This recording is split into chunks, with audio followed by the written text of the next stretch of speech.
We are coming to you from Progressive Field in Cleveland, where this afternoon, Comcast Sportsnet presents White Sox baseball. It's Jose Abreu, Alexi Ramirez, Melky Cabrera and the Sox as they get set to butt heads with Jason Kipnis, Carlos Santana, and the Cleveland Indians. Hi, everybody, and welcome. With Steve Stone, I'm Ken Harrelson as we get set to bring you Game 2 of this brief two-game series. If you missed the opener last night, you missed a good one. Quintana was good, but the bullpen was just superb. They worked the 7th, 8th, and 9th innings, giving up no runs, no hits, and of the 9 outs recorded, 8 of them were by strikeouts. But getting back to the Sox offense now, last 3 games in this win streak have been pretty good. Don't have to tell you that the team started out 0-4, but in the last 3, the offense is starting to click, especially in the middle. Gio Soto doesn't have an opportunity to play too often, but when he did a couple of days ago, he hit the ball out of the ballpark. Alexi Ramirez has hit the ball awfully hard. Doesn't have a lot to show for it, but this double here scored a run.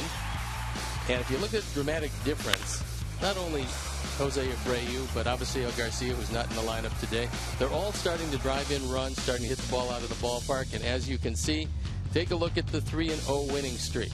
5 runs a game. That'll usually get it done with a batting average over 300. They've hit 5 home runs, hitting with runners in scoring position. They've done a pretty good job.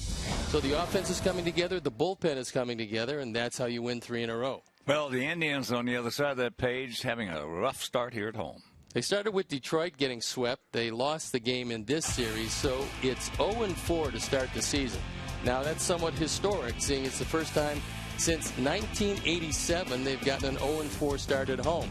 But if they lose the game today, you have to go all the way back to 1902. The Cleveland Broncos also started out 0-5 here in Cleveland. So hopefully we can accommodate them, bring back memories of the Broncos, and win one here today. I remember the Broncos. All right, sit back, relax, and strap it down. Because Wednesday Baseball on Comcast Sportsnet is brought to you by DraftKings.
White Sox Baseball on Comcast Sportsnet is brought to you in part by your Chicago area and Northwest Indiana Lexus dealer, who invites you to test drive a Lexus today. Blue Cross and Blue Shield of Illinois, through it all. Audi, truth in engineering. Xfinity, your home for the most live sports. And by Toyota. See where Toyota takes you. Test drive one at your Toyota dealer. Toyota, let's go places. Welcome back to Progressive Field in chilly Cleveland, Ohio, but no rain in the offing, so we'll get this one in. An early start here as Johnny Danks is ready to go on this, his 30th birthday. So a happy birthday to him. Hopefully he will be able to celebrate in Detroit with a victory under his belt. And the Sox will propel the Indians to an 0-5 start at home. Robin certainly likes what the bullpen has looked like recently. It's exactly as Rick Hahn has drawn it up. And it's worked exceptionally well with just enough offense, some pretty good defense, and things at this point looking a whole lot better than they did when we left Kansas City and lost the first game against Minnesota. So here's how Robin is going to line them up this afternoon. Adam Eaton is going to lead it off and play center field. Melky Cabrera, who's always loved to hit in this ballpark, in the 2 spot. Jose Abreu at first base hitting third. Then it's Adam LaRoche the DH. Connor Gillespie at third. Lexi Ramirez at short. J.B. Shuck getting a start. He's in right field with Gio Soto behind the plate. And Micah Johnson at second base and hitting ninth. The defensive setup and how they'll line up behind Trevor Bauer. Mike Aviles in left, Michael Bourne in center, Jerry Sands in right. And it's Lonnie Chisenhall, who didn't play last night, at third, with Jose Ramirez, Jason Kipnis, Carlos Santana, and Roberto Perez behind the plate. Our Lexus pursuing perfection starting pitcher is Trevor Bauer. Last time out, didn't give up a hit in 6 innings, struck out 11, walked 5. He completely dominated the Astros, and he got a win. He's a most unusual personality. He's got great stuff. That fastball anywhere from 95 to 97. He's got a snapdragon curveball, one that breaks late, breaks very sharply. He throws by his own count 7 or 8 different pitches. And the umpires for the game this afternoon, Vic Carapazza behind the plate. The crew chief, Larry Vanover, is at first. Ron Culpe is at second, and Brian Knight is at third. And so the Indians, who breathe a sigh of relief after their talented young starter, Carlos Carrasco, got hit in the face with a line drive last night. He's only going to be pushed back 1 day. Won't even miss a start. He's got some swelling around the jaw area, but no cracks, no fractures, no concussion at all. And it could have been a whole lot worse. So the Indians, who are banged up, Yan Gomes is going to be lost for the better part of 2 months. Michael Brantley is not going to play today, but their all-star outfielder will be ready to go on Friday, and they will welcome him back. So we're ready to go here, and I'll turn it over to my play-by-play partner, Ken Harrelson. All right, Steve, thank you. And once again, good afternoon, everyone, and welcome to White Sox Baseball right here on Comcast Sportsnet. Finale of this brief 2-game set. And after this game, we will have an off day tomorrow in Detroit. Then Friday, Saturday, and Sunday, finish off this 5-day trip with that brace of games against the Tigers. And before we show you our picks to click, you at home select yours as Adam Eaton stands in. And the first pitch from Trevor Bauer is taken for a ball. Trevor, 24 years old, 6'1", 200 pounds, out of Santa Clarita, California. There's the strike. Got to be patient with Trevor because he will have spells of wildness, although he's tried to simplify his motion and worked on command all spring. Command of that fastball. 2-1. And here, Progressive Field, 325 down the lines, 375 in right center, 370 in left center, and 400 straight away center.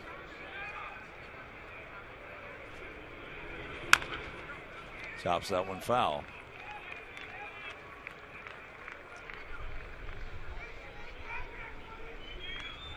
July 13th of last year, he went 6 2/3. Didn't give up a run against our Sox. That was the last time that we saw him in a starting role.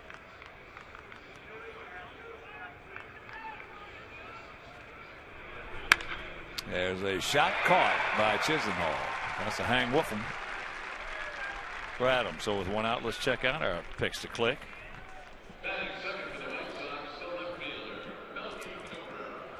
Mangio, our director and crew, they went with Alexei. Steve's going with Adam Eaton and Terry Hanley, Eric Aldrich, Roger Clare, Mike Williams. Now we're going to go with Micah Johnson.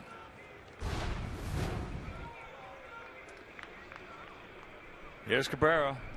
Melky 1 for 4 last night. That lined hard right at. So 2 balls hit very hard. Meanwhile, 2 down. For Chicago, hitting third, the first baseman, Jose Abreu. Time now for the AT&T U-verse multi-view, and it was Jose's home run on a 2-0 pitch, leaving the ballpark and leaving it in a hurry. That restored a 3-run deficit. The Sox held on and won the first of a brief 2-game series. That pitch a little high neck in.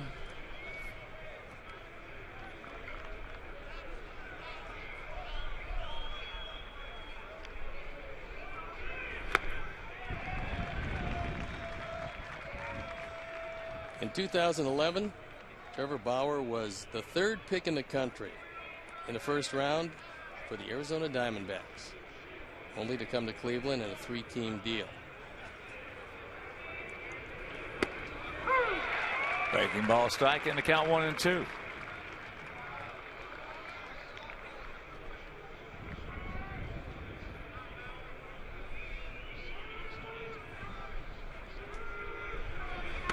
Yes, he did. And a quick 1-2-3 inning after half inning of play. It's our guys nothing, and their guys coming to bat.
Kipnis at the top with Santana, Sands, and Rayburn, who's always torched Johnny Danks in the middle.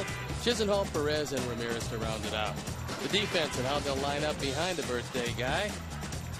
Cabrera, Eaton, and Shuck in the outfield with Gillespie, Ramirez, Johnson, and Abreu in the infield. Gio Soto behind the plate, and our Lexus pursuing perfection starting pitcher is Johnny Danks. Last time out, he had a tough outing against the Royals, but threw the ball better than he had thrown it in the spring, and so hopefully that bodes well today.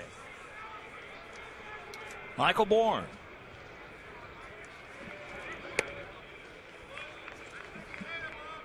'32-year-old outfielder. 0 for 4 last evening. Sox with 14 strikeouts in that game.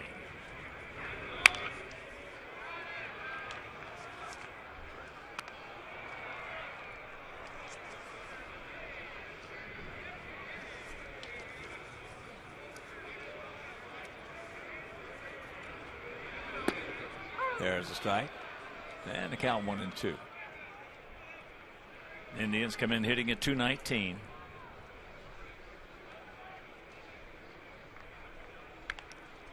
And there's a souvenir left side.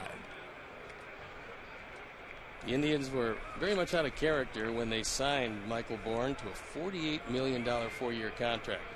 They also spent big money to get Nick Swisher. Softly hit. And that's out number 1.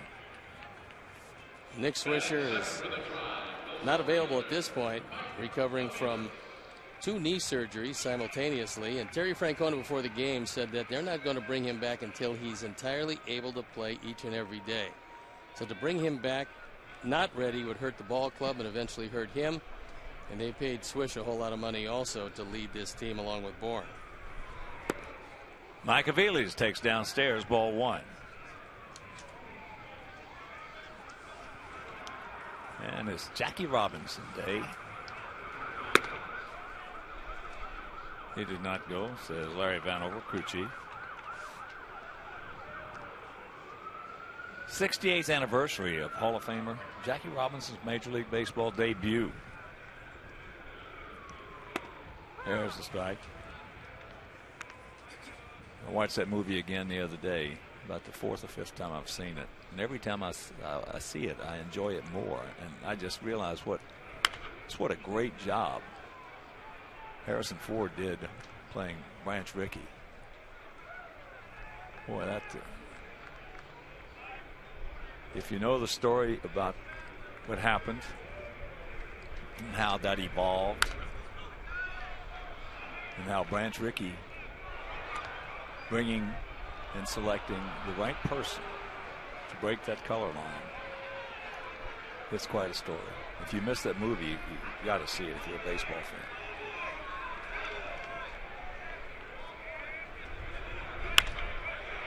There's a line drive, 2 down.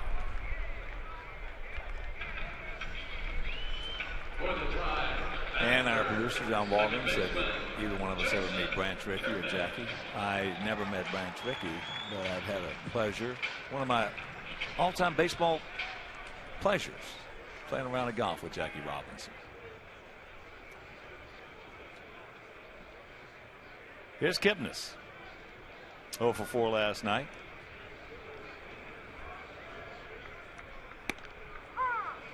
Funny thing about that round of golf, we never talked about baseball.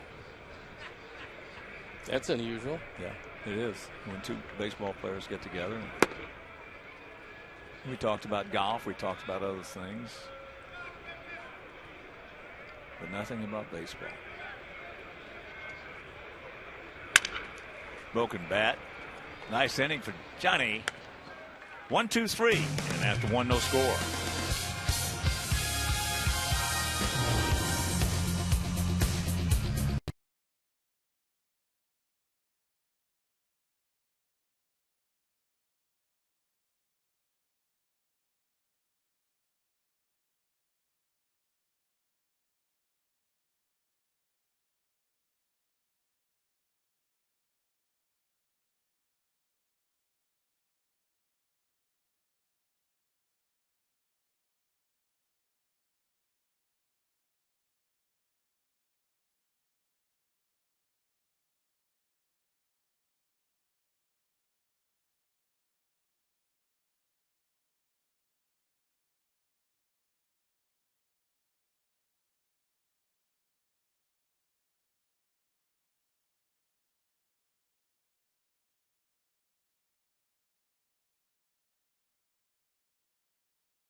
Welcome in Dan Hayes from CSNChicago.com. And Dan, I understand you have some information on David Robertson's foundation. Yeah, Steve, David Robertson's much-needed relief has not just been limited to the mound this week. His foundation, High Sox for Hope, has been out in central Illinois, the areas ravaged by the tornadoes. On Monday, they served approximately 260 hot meals to families and the communities affected by the tornadoes. He said he hopes to actually bring this along. It's a foundation that he and his wife, Erin, created in 2011. He's from Tuscaloosa, Alabama, and after tornadoes went through there, killed 64 people, he started the foundation. Hopes to actually bring it to Chicago, and once he gets settled in, obviously they've only been around Chicago for about a week now, but he puts money out there, $100 for every strikeout, $200 for every save. Since he started it, he's put $13,000 in, and they've done a lot of work. They've been there for Superstorm Sandy. They were in Norman, Oklahoma. They've also done some work with the VA hospital in Alabama. It's been pretty impressive what he's been able to accomplish. Well, the way he's striking out people lately, that's going to pile up in a hurry, and all good for the foundation. So if, and I don't know this for sure, but if some of our listeners and viewers would like to help David Robertson's foundation, which, by the way, is a great thing, especially in that downstate Illinois area, how do they go about doing that? Well, so far I've been able to find him all over social media. There's on Twitter, it's High Sox, the number 4 Hope. He's also got a Facebook page, Instagram. Looks like there's easy ways to contact him through that, and he's hoping to get some sponsorship, corporate sponsorship, and down the road he talked about donating mattresses. He said that one of the things you don't think about is when you lose everything, and you go to buy a mattress, you're looking at a minimum of $500 and much more, and so he hopes to raise more money and awareness and be able to do that in the future. Well, it's nice to hear the good stories about the guys around our major leagues. We have a lot of philanthropic people who play this game. Certainly they are given a great deal, and it's nice to see when they give back to the community like David Robertson, but he's not the Lone Ranger. There's a lot of foundations like that players have established, and they do similar things, although not the same thing. Yeah, actually Jeff Samardzija said that later this week or later this month he's actually going to try and get tickets for all 6 public schools in Valparaiso to come to White Sox games this summer. All those kids. There's some pretty interesting things going on in that regard. Well, Dan, thank you very much. We always appreciate the information and the knowledge. And again, highsox.com, I believe. High Sox for Hope. Okay. .com. Absolutely. Yeah, you're having a little more fun covering this bullpen this year, aren't you? Makes it easier to write stories when you can say that Jose Quintana pitched 6 innings strong and know that story is going to stand up. Dan Hayes. All right. Thanks, big guy. All right. Thanks, guys. 21 to count to Gillespie. LaRoche with the leadoff walk. Connor 0 for 3 last night. And he has faced Trevor Bauer twice. He has 1 hit as the outfield bunching him.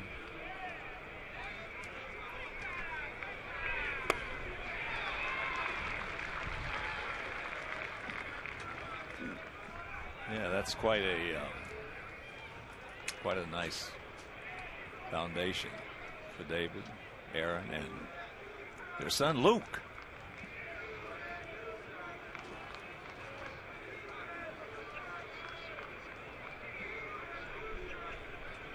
Short lead by Adam. And 2 balls, 2 strikes.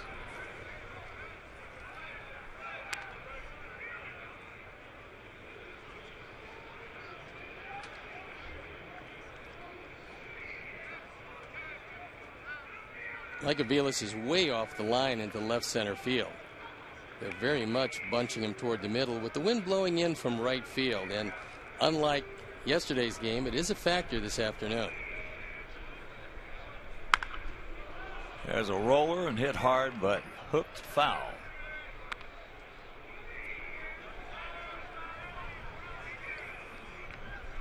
As you can see,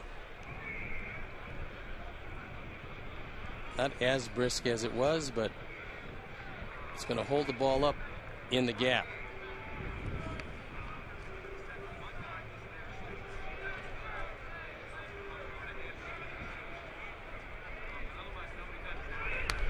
Just did get a piece of that one.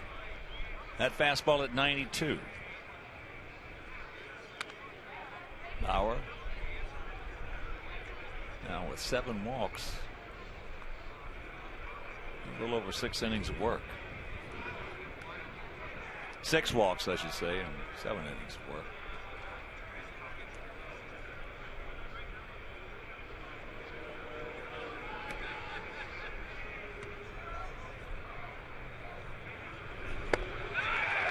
Pulled the string on him and had him out in front. 1 out.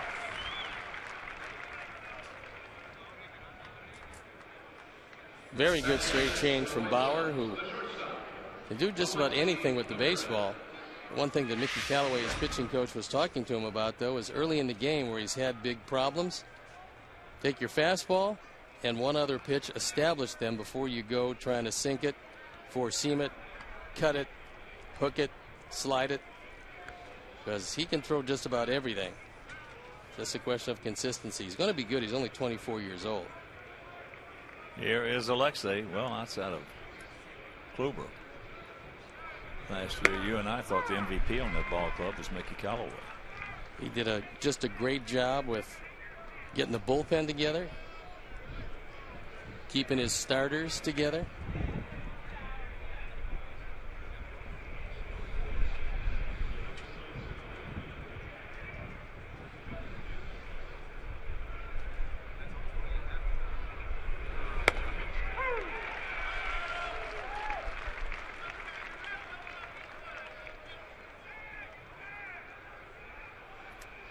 To the count. So Alexei's had 3 different uniforms on this year.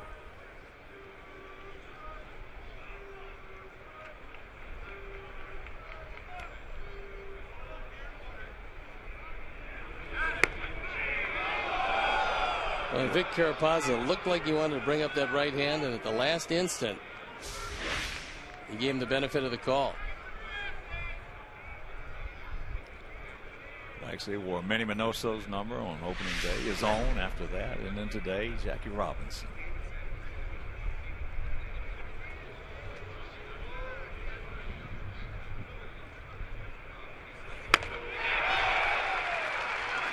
That's some gas upstairs. Good location for the strikeout. 2 down. After a couple of sharp breaking balls, he throws the heat. He doesn't have overwhelming velocity, but if you keep it up there, especially when you're ahead of the hitter, you're not going to have many problems. And that changeup doesn't hurt anything. Nope.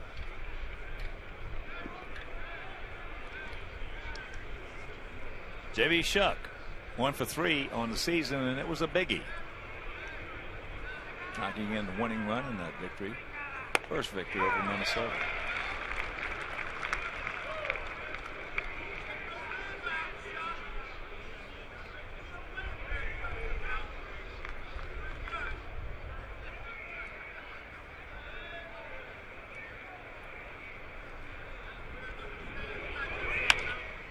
And that is a soft pop-up left side. Chisenhall will make the catch, and that'll retire our Sox after an inning and a half, no score.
Up against the Nashville Predators. Chevy Blackhawks pregame live begins at 7 on CS in Chicago.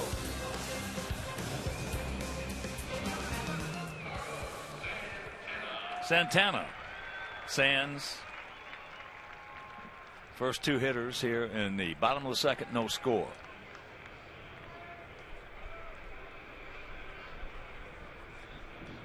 Santana 0 for 3 last evening. Is hitting 5 of the 7 Tribe games.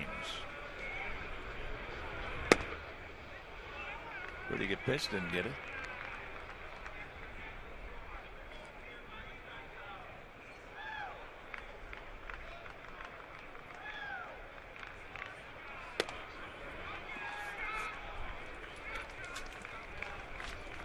At the conclusion of today's game, we will board our charter, head on over to Detroit. For that 3-game series on Friday, Saturday, and Sunday. And that's up high 3-0. Friday, it'll be Jeff Samardzija against David Price. That game right here on Comcast Sportsnet. On Saturday, Chris Sale against Anibal Sanchez. That game will be over WGN. And on Sunday, to be announced for us against a youngster named Shane Green. Shane Green, who is 2-0 with a 0.00 ERA, and he is the first Tiger pitcher since 1978 to go consecutive games 8 innings or more. That's pretty impressive. Things I believe they got him from the Yankees. Yes, they did. He's got a real good slider. I guess what's surprising is that the Yankees, who are dying for starting pitching, would give up a guy that started like that. Well, I was surprised when I saw that. Yeah. He pitched well against us, as that is high and foul out of play, so the count hangs full. You don't see Santana swing at many pitches out of the zone. He's got a good eye, walks a great deal, and surprisingly pretty patient from both sides of the plate. Once again, the payoff. And Alexei's going to get him. Nice play. 1 out. Check that Micah on the shift.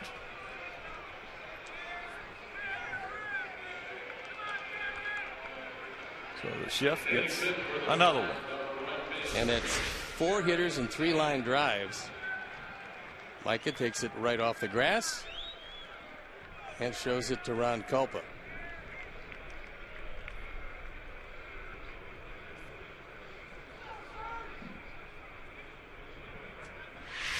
Here's Jerry Sands, 27-year-old outfielder.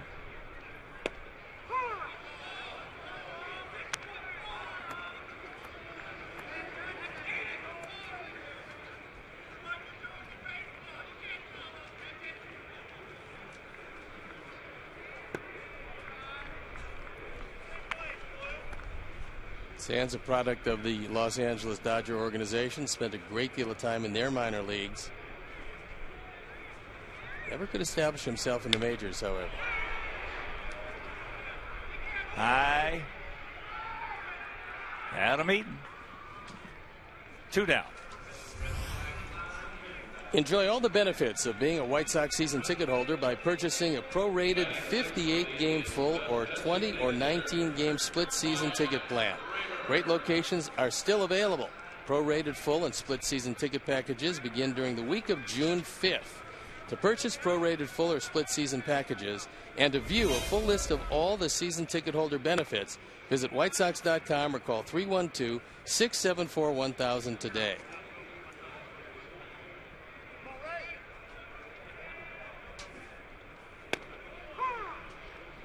Ryan Rayburn with a 1-1 count.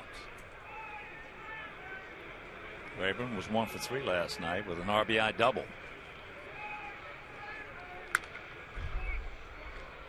That was his 76th career RBI against us. That's absolutely amazing.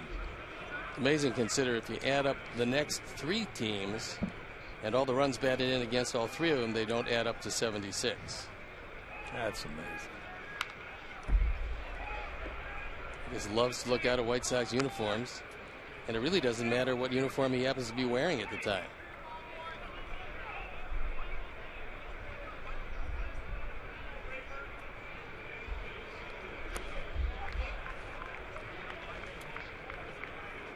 He is 14 for 42 lifetime off Danks with 3 homers.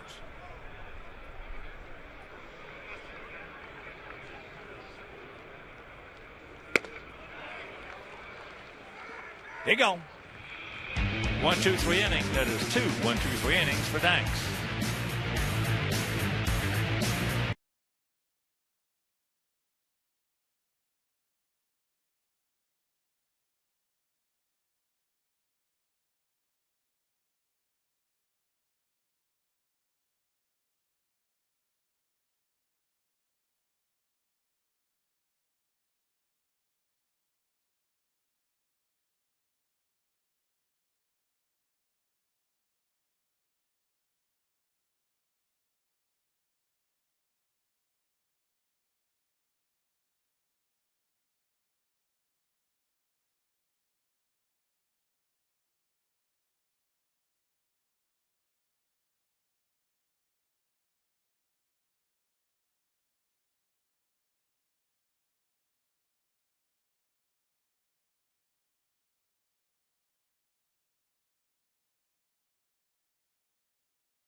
Miller time later in the game, brought to you by Miller Lite.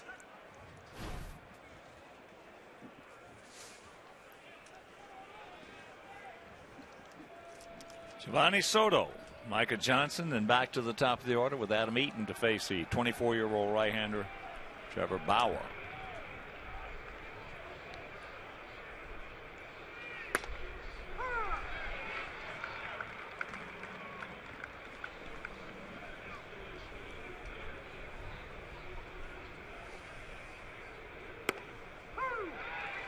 And the count very quickly, nothing in 2.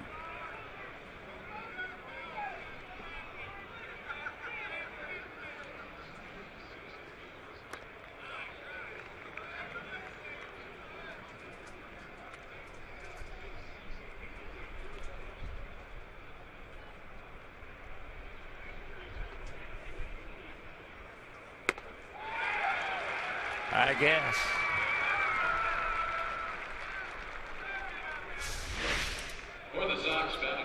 Bauer now has chalked up 15 strikeouts this early season and has yet to give up a base hit. Chisenhall in very close at third on the grass to take away any bunt ideas. Well, let's see if Micah can take care of that stat. Takes first pitch strike.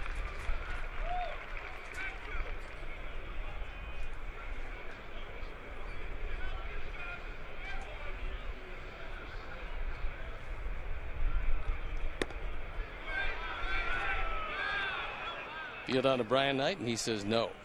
He did not swing.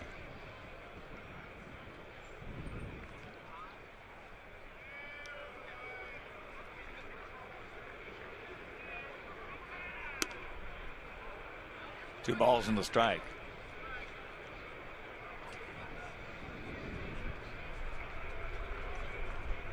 Indians outfield shading Micah just a touch to left center.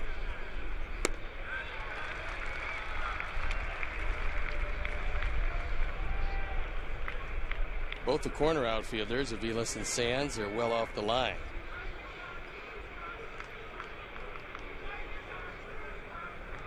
2-2 pitch. At fastball at 93.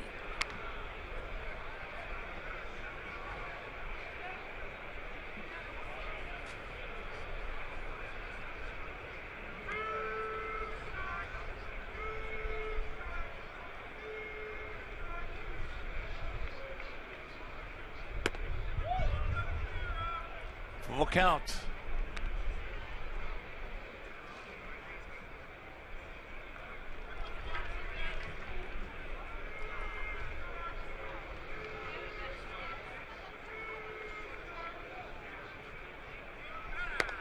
And there is ball 4.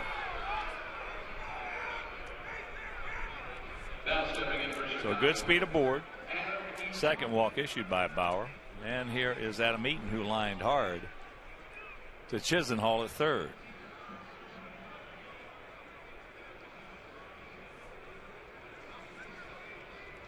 Roberto Perez, who's now the everyday catcher for at least a couple of months, can catch it and throw it pretty well.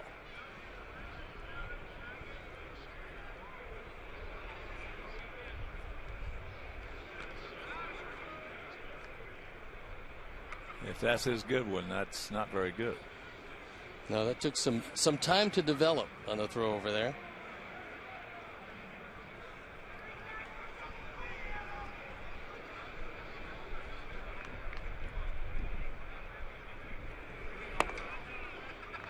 Fakes the bunt, takes the ball. Other action will show Detroit taking on the Pirates in Pittsburgh tonight. Kansas City at Minnesota, also under the lights. They're underway in Atlanta. No score as they host the Marlins. Top of the third inning.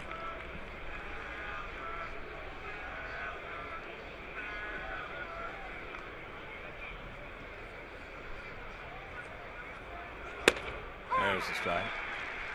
This afternoon, Washington taking on the Carmines at Fenway. Also this afternoon, Angels at Texas. Tonight, Yankees taking on the Orioles in Baltimore.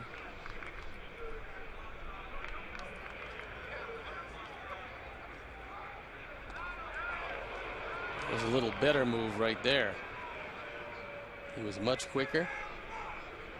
Like it was getting a bigger lead. He had inched away. That throw right on the money. But fortunately, it touched late.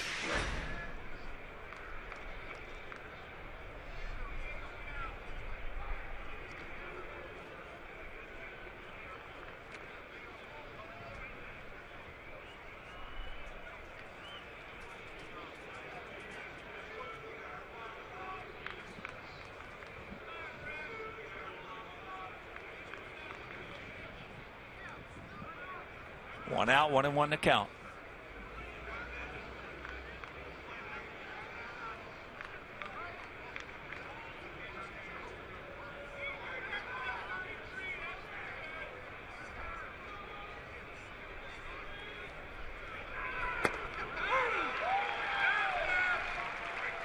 And the count moves to 1-2. And this evening, hard slider just at the top of the zone. He got the benefit of the call. And also this evening, Cincinnati taking on the Cubs at Wrigley. It'll be Jason Marquis against Travis Wood. And the 1-2 pitch. This protects right there. Souvenir left side.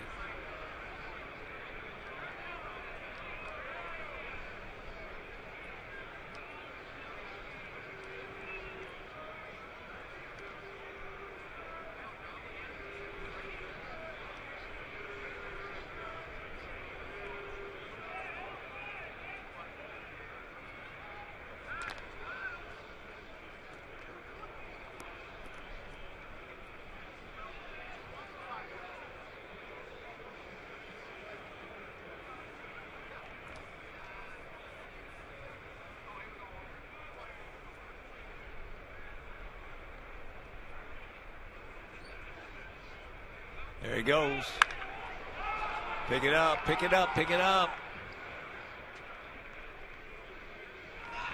The Sands will make the catch. 2 down. That time it looked like Micah got a very good jump. Unfortunately, it was hit high enough where he could pick it up after stepping on second base and scampered back.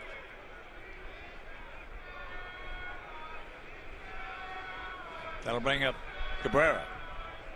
Melky hit it right on the money in the first inning, right to Michael Bourne in center field.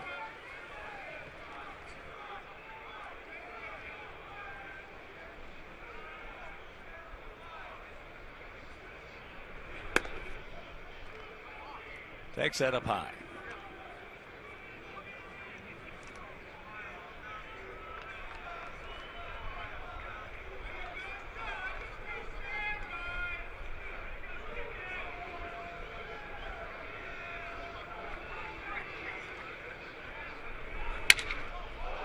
Shattered bat. And that'll retire the side. We go to the bottom of the third. It is still scoreless.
Baseball on DraftKings for free using promo code ShySox.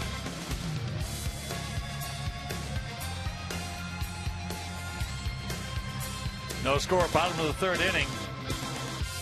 Johnny Danks has retired the first 6 he has seen. Here he's got Chisenhall, Perez, and Ramirez.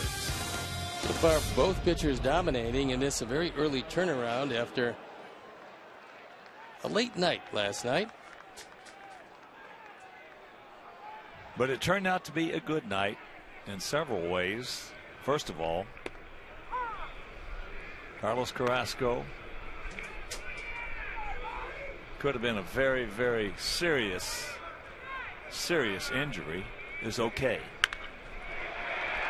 And there's the first hit of the ball game. And second of all, we won it. And if you missed that game last night, here in the first inning, Melky Cabrera at the plate. Got a backdoor breaking ball, and it caught him right in the jaw. Now, it did hit off his wrist. We did find that out, and perhaps it deflected it up, but in just raising the wrist a bit, might have saved him a whole lot of problems, because he came away. He's only going to miss 1 day. They're going to push him back 1 day from his next start. Here's Roberto Perez, the catcher.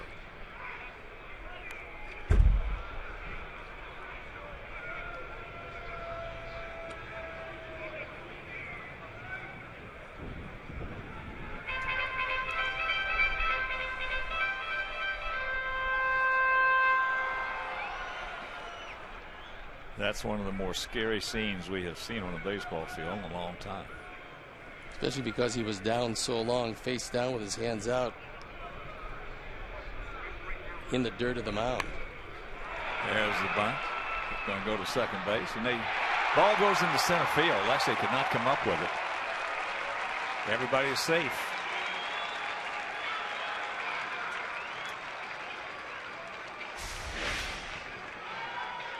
It'll be a very close play at second. Gio thought he had a shot at him, and unfortunately this one gets away.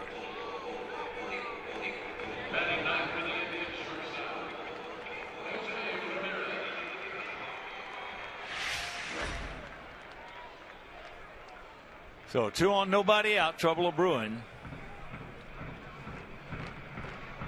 And here is Jose Ramirez. The corner's in close, looking for him to bunt.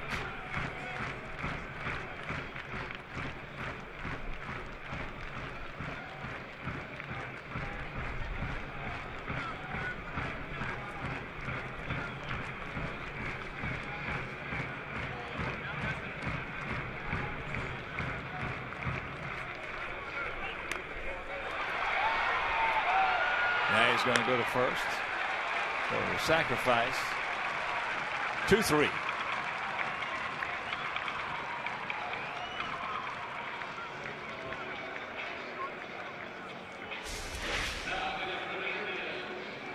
Successful enough bunt as it hugs the line. Now a couple of men in scoring position.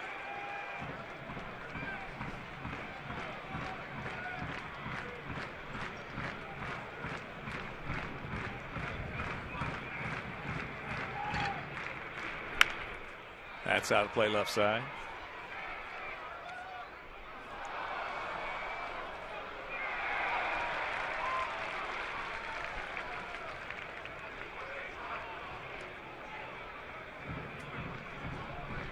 Infield is in. Outfield straight up, spread out a little bit.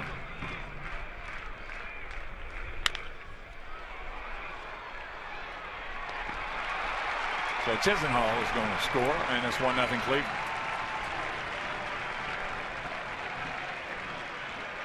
First run batted into the year for Bourne. The infield was in, just not all the way in, and instead of opening the door to a big inning, Micah decided to take the sure out. And hopefully John can get out of this one with just the 1 run. They still have not announced who the arrow was on. I would imagine it's going to be on Soto.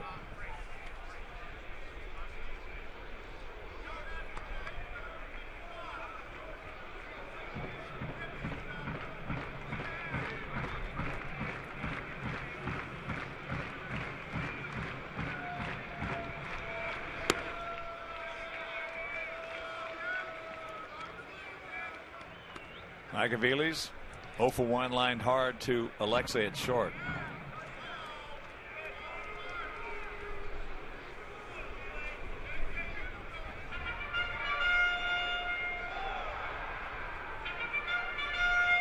And they do give the arrow to Soto.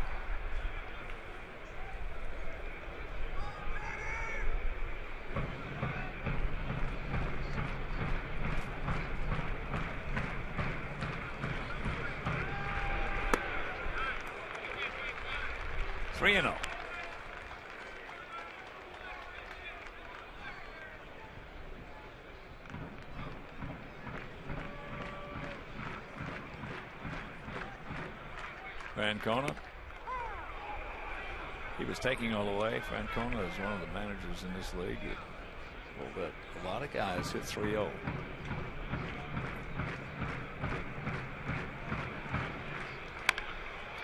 And that's a little looper get foul. It will.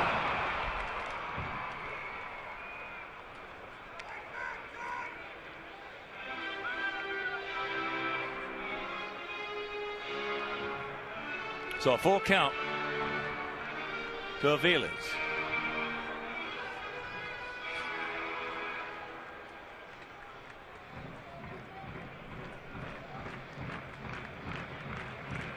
The run the Indians got last night was unearned.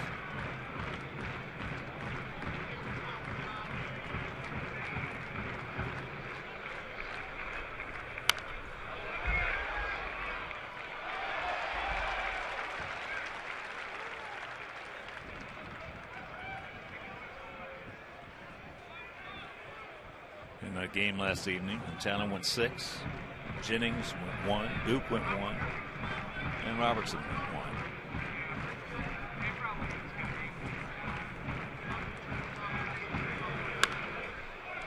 1. Another souvenir right side. The last 9 outs recorded, as we talked about at the top, by the relievers, Jennings, Duke, and Robertson, 8 of them via the strikeout route.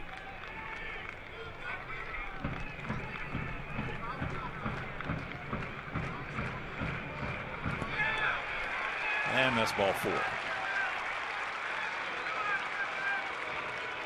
So the first walk issued. And a good battling at bat for Mike Aviles, who usually saves his best for our ball club.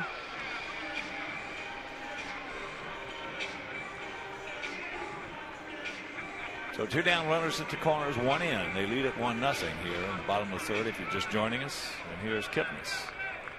Broke his bat and hit a soft ground ball to Micah Johnson at second.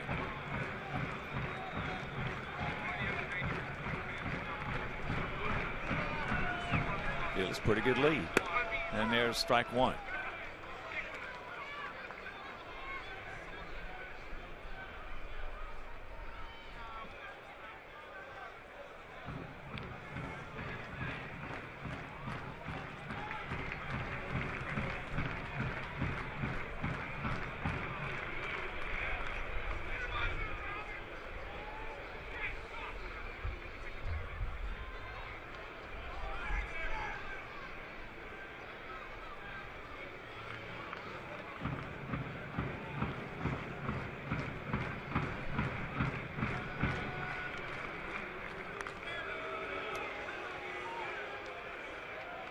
Also, if you're just tuning in, it's that man right there, Johnny Dank's 30th birthday today.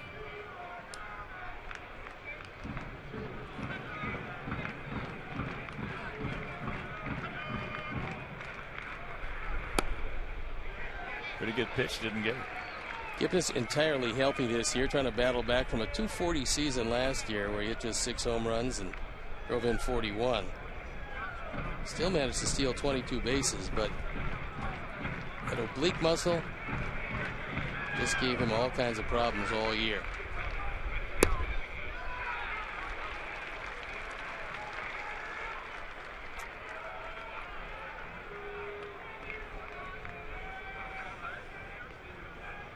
Carlos Santana on deck.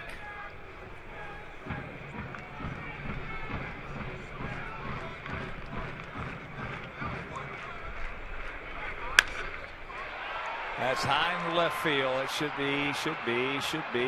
be caught. That wind blowing helped that out a little bit, so Melky stayed right with it. They do come up with a run, and there's 1-0 Indians.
with the Atlanta Hawks. Coverage starts at 6:30 on CSN+.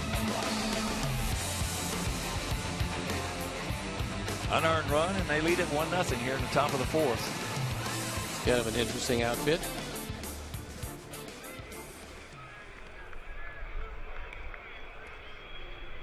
Abreu, LaRoche, and Gillespie. Jose struck out his first trip. Check swing on a high inside fastball.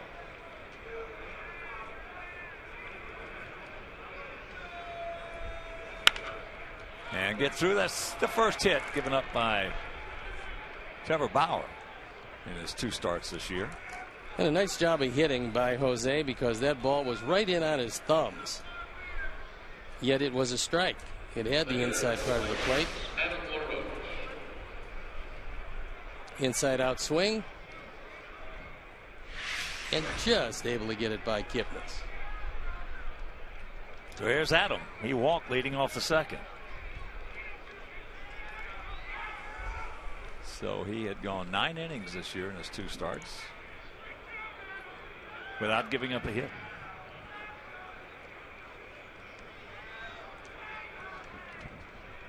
"15 strikeouts and 7 walks." First pitch strike as they got a shift on for LaRoche. Outfield bunching. Indian outfield last night and so far today, bunching almost everybody.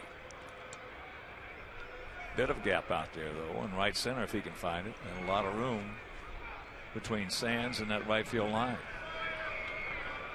Short lead by Abreu, and the count evens at 1. Usually on a shift, they'll play the second baseman in the outfield. They don't choose to do it here, looking for a double play ground ball.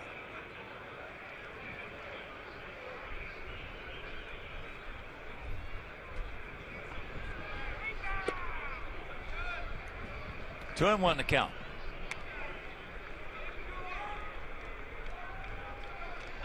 Adams got some power the other way, and this would be a good time to show it, because as we saw in that fly ball by Kipnis, that wind blowing toward the left field corner is going to aid anything that way and knock down anything to right.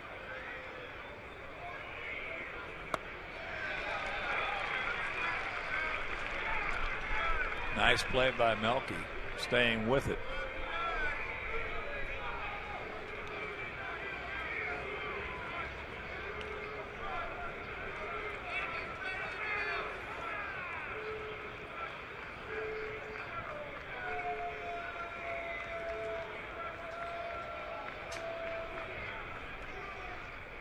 Too much time.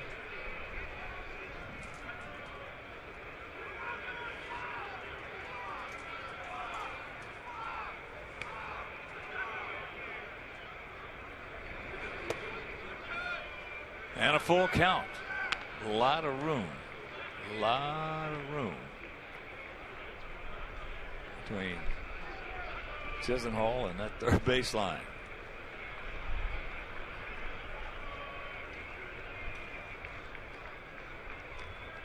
Payoff pitch. And that's ball 4. So the first 2 men aboard. And 2 walks by Adam. That ball just missing down.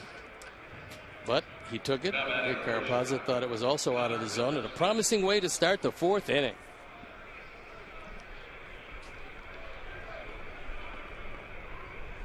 So here's Gillespie. Struck out on a good changeup.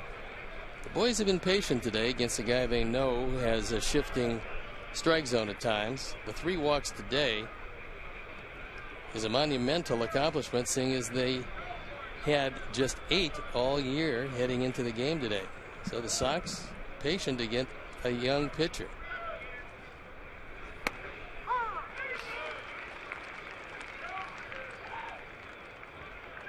Oh, and 1 to count, Connor.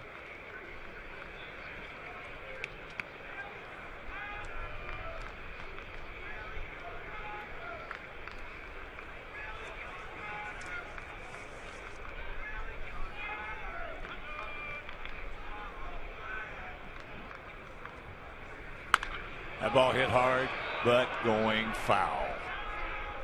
Right side is wrong shape. Trevor Bauer came over from the Arizona Diamondbacks with Matt Albers and Brian Shaw in exchange for Lars Anderson, Tony Sipp, and Didi Gregorius, who came from the Reds.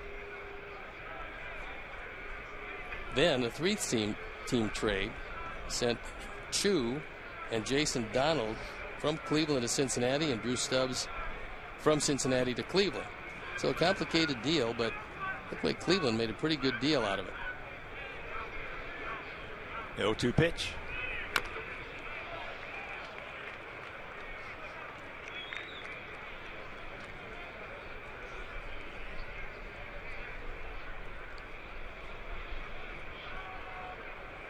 The young man you're looking at came over with some definitive ideas on how he wanted to work, sometimes contrary to certainly the folks in Arizona. But they took a different approach with him here in Cleveland.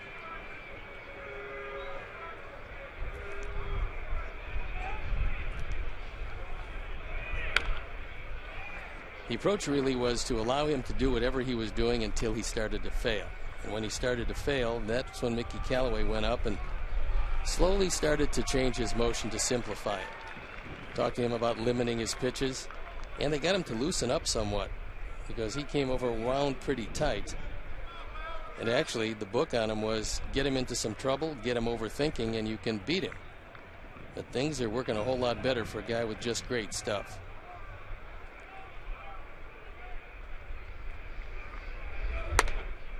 Jacks it up.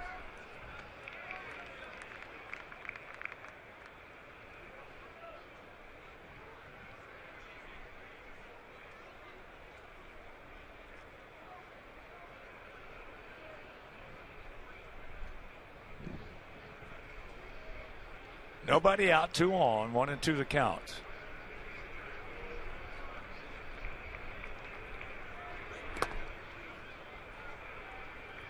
And I'm sure those of you who have watched the Sox these last few years realize that Chris Sale was the first player to make it to the major leagues from the 2010 draft.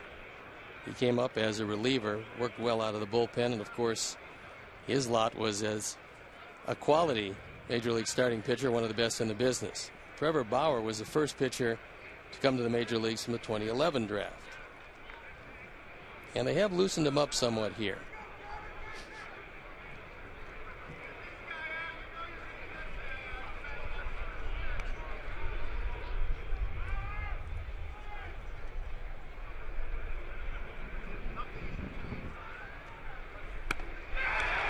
Got him. Bad pitch. 1 out. Bauer's used a lot of high fastballs when he's gotten ahead or even. And this one way out of the zone. So here is Alexei. He struck out his first trip. You've got 5 strikeouts now for Bauer.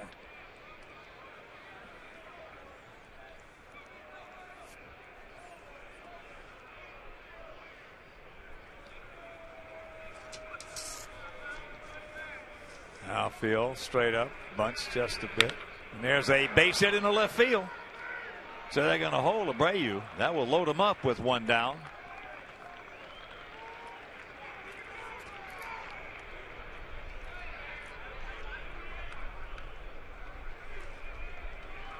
He got Alexei on a high fastball the first time up. And hitters have good memories also. So Alexei looking first ball fastball, got one not quite as high as Bauer probably would have liked it, and he rifled it into left field. See the location? He misses with it.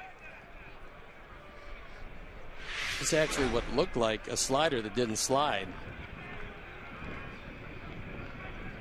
Of course, Bauer does call the pitch that he has an inverse slider.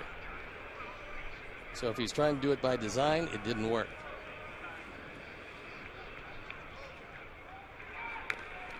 Chuck fouls it straight back. Jimmy popped up to Chisenhall.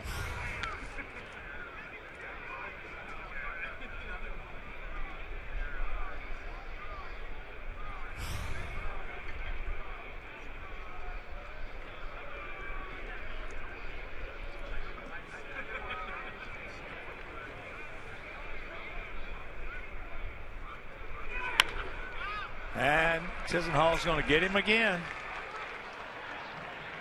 2 down. So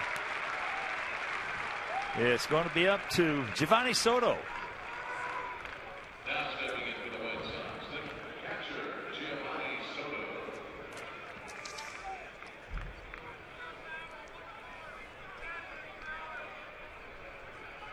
Soto struck out on a fastball leading off last inning.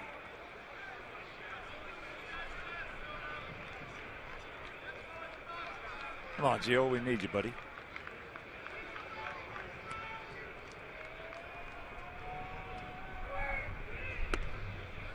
Takes ball 1. This outfield defense is reminiscent of what they usually try to do in Colorado. Because the alleys are spacious, they give them the lines. It's going to be a 2-base hit down that way anyway and bunch everybody to the middle. Guessing strike, didn't get it, and the count, instead of being 2-0, is 1-1. Brewer with the bases loaded. 267 for Gio. Has yet to hit one out of the park with the bases loaded. Just get it up in the wind to left field. Big pitch right here. And it goes Gio's way. 2-1.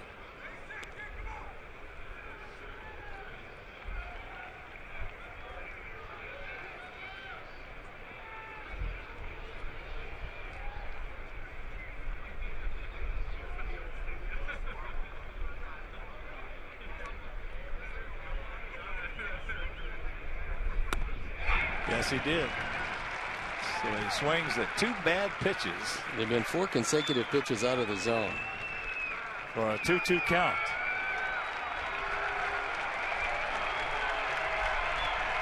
As you can see, I mean, these aren't even close.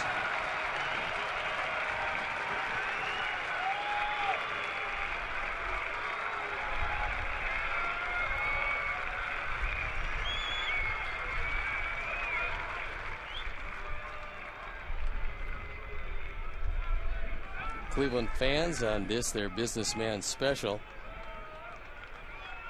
applauding and cheering for their young right-hander.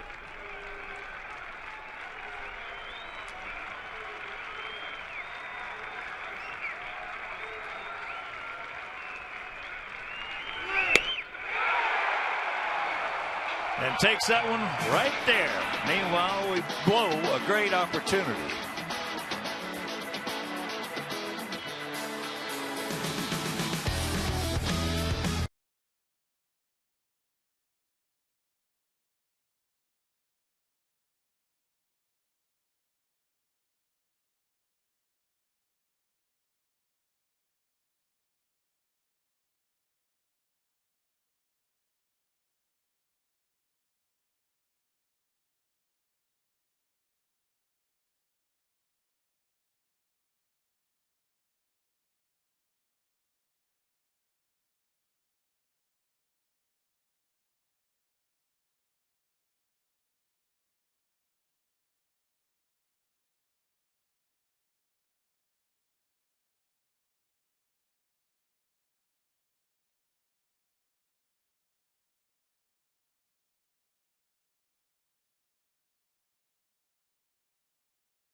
As you can see, breaking the color barrier in 1947 on this day was the Rookie of the Year. MVP in 1949, inducted into the Baseball Hall of Fame in 1962. And in that area right there, they're going to erect a statue of Larry Doby, who broke the color barrier for the Cleveland Indians in the American League. There is the retired number. Larry went on to manage the Chicago White Sox very briefly. I was playing at that point, and they did love him here in Cleveland. Larry was a good hitter. And his first game where he broke the color barrier in the American League came at Old Comiskey Park. That was July 5th of 1947. 1-2 the count to Santana. It's 1-0 Indians here in the bottom of the fourth inning. He gone.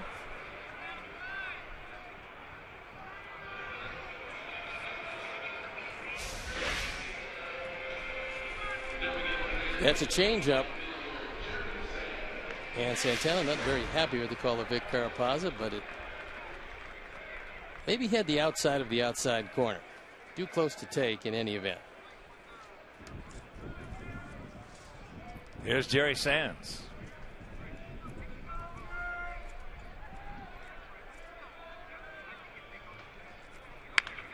Ball's hit hard but foul.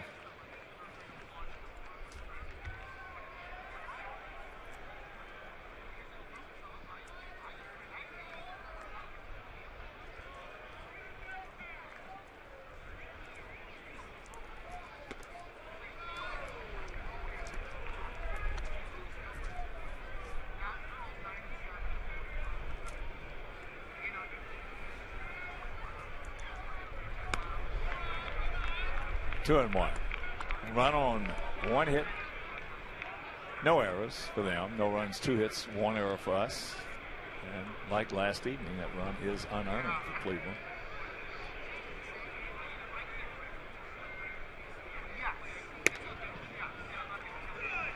Three and one.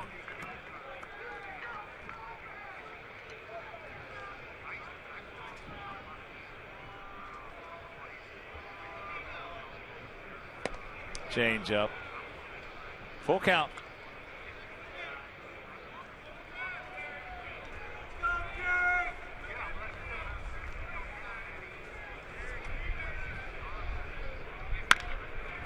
Chopper up the middle. That'll be a base hit. White Sox fans, bring your family and friends out to the ballpark on Saturday, April 25th for Dia de la Familia. The White Sox are offering specially priced tickets to celebrate Orgullo Sox.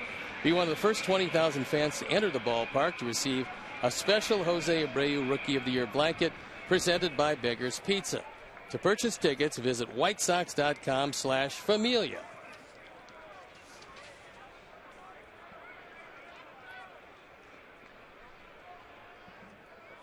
Here's Ryan Rayburn.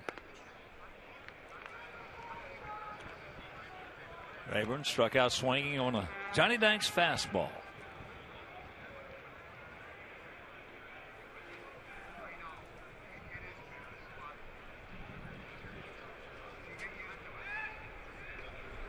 Last year was a tough year for Rayburn, not his typical year. It started in spring training. He ran into the wall, injuring his wrist and his knee. Never really got over it. But a lot like Jason Kipnis this year, they're both now healthy. And they need right-handed pop in this Indians lineup that's heavily left-handed. There's a strike. Well, he is lucky to be playing any sport.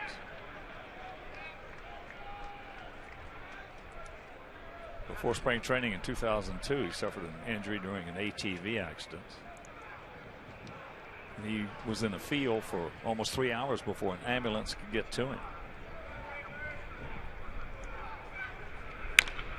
That ball hit hard. Off the fence. They will throw to second. Safe.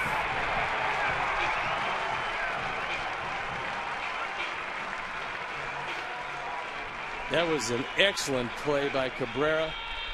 Realizing he had no chance at Sands, but thinking maybe he could get the trailer, in this case Rayburn, not quite busting it to second base. Makes a great throw after a bare hand one hop off the wall and throws it on the money. But Rayburn just barely got in there, and as he can see the play developing and knowing it's coming his way, then he really had to turn it on. So the infield in for Chisenhall, who singled and scored. Johnny made a mistake with that changeup right there to Rayburn, who picked up his third double.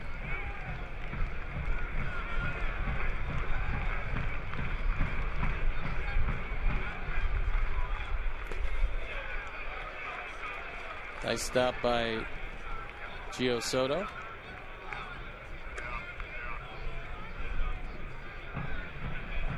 Chisenhall with the count, 2-0.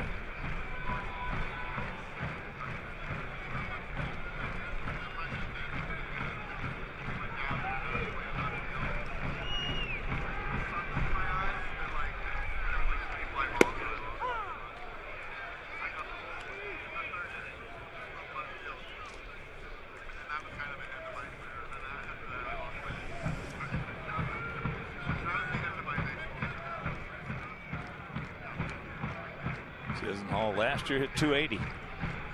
13 homers, drove 59. And that's down into the corner. That's going to score a pair, and it's going to be 3-0.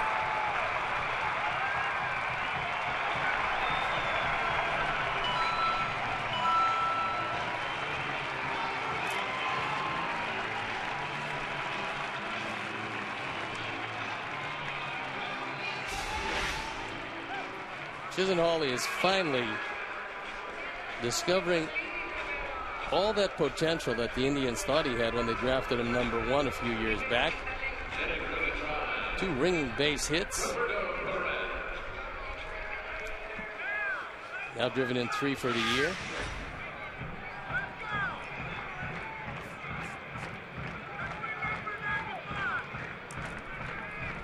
So here's Perez. Had a sacrifice bunt. Can't get the changeup.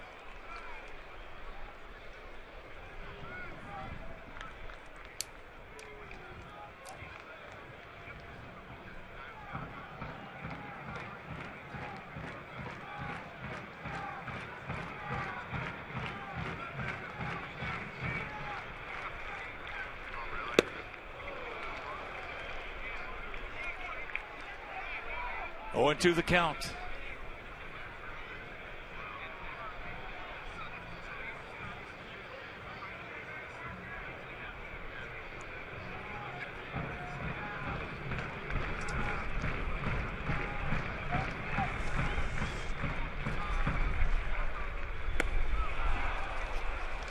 He gone. 2 down.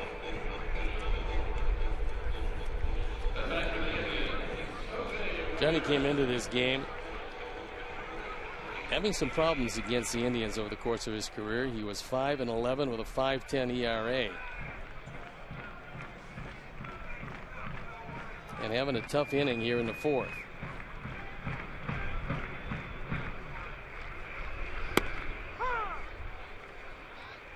Ramirez takes first pitch strike. He also had a sacrifice bunt last inning.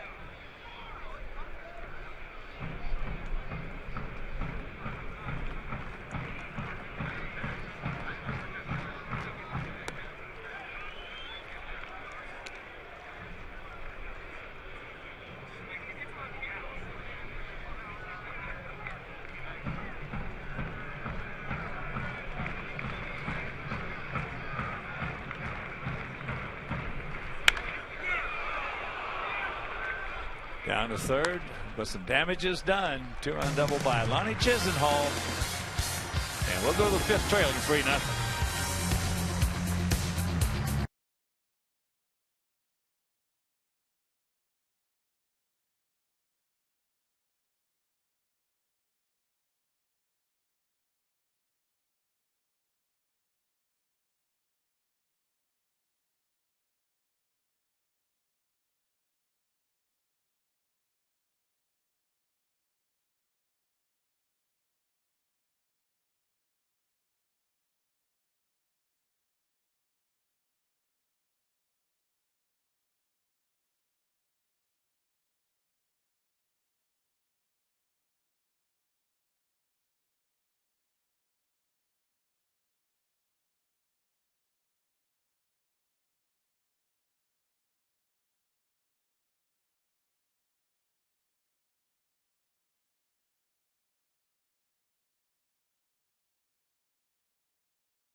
10.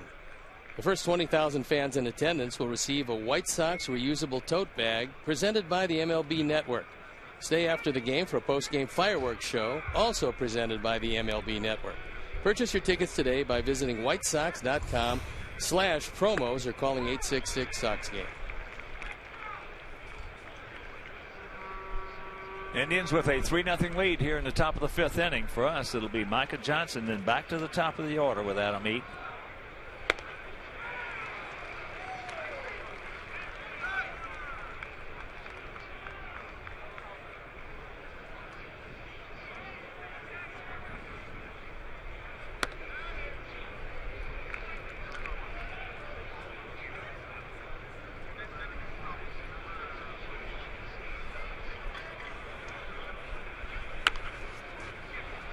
Dribbler, got plenty of time.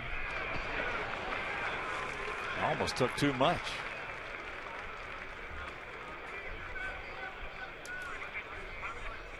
Indians are very happy with their young starting rotation. They've got a youngster that threw very well for them last year, but didn't make the ball club, Danny Salazar. Kind of surprised most everybody, but it served notice to Salazar that maybe he wants to change some things, as Terry Francona talked to him about preparation, work ethic, approach, and a number of other things that young pitchers sometimes don't master.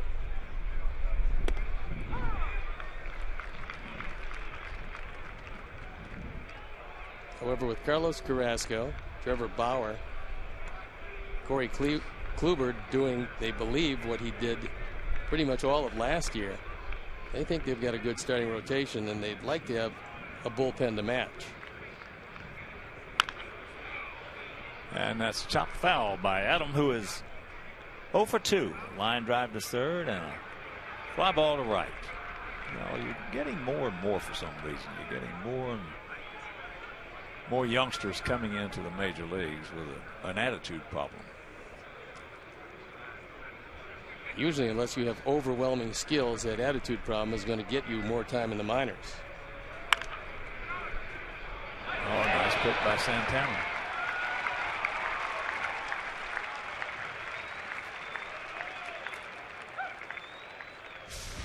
Santana, who was a catcher, then played some third, has seemingly found a home at first.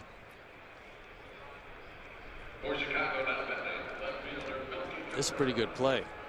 So here's Cabrera. Melky is lined hard to center and grounded out to Santana. Santana has yet to commit an error this season.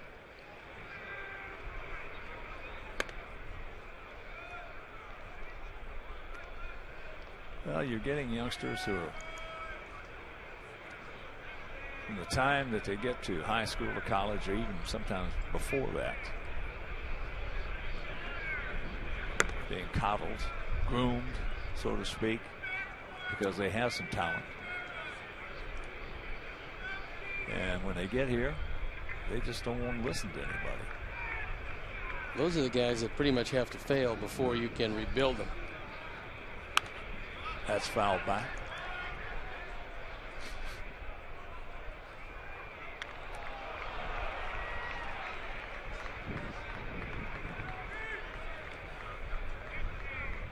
And in most cases, it's really not their fault. It's just the way they were brought up.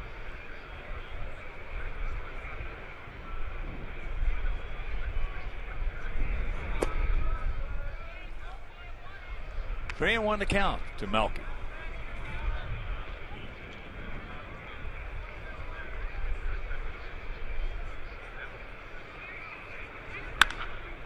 He just missed that one. That wind's got it now, knocking it down, bringing it back in. Right up. So that'll retire the side. We're halfway home. We need 3 to tie.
Michael Bourne gets a base hit. A bunt. Leading off here in the bottom of the 5th inning. 3-0 Indians. We've talked about that a lot. With the left-hand pitcher on the mound, just bunting it right at the second baseman.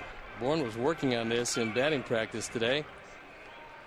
And when the pitcher falls off to the glove side, which in the case of Johnny Danks is the third base line, that bunt right at Micah Johnson, if you've got speed, you're usually not going to get him. Here's Aviles. He is lined hard to the infield and walked. Well, Johnny is in that category that a lot of left-handers who primary pitch is the changeup.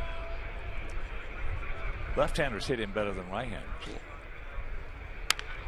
Take your time, make the good throw, and rack him up. 2 down. Good solid play by John there, because he made sure the throw, he got something on it, threw it right at the bag, and it was easy after that. When you rush, thinking about 2 before you get 1, there's usually a mistake made, but not this time.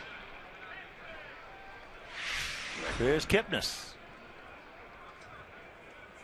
He is grounded to second and then went out to left field, deep to left field. That Melky made a good catch on.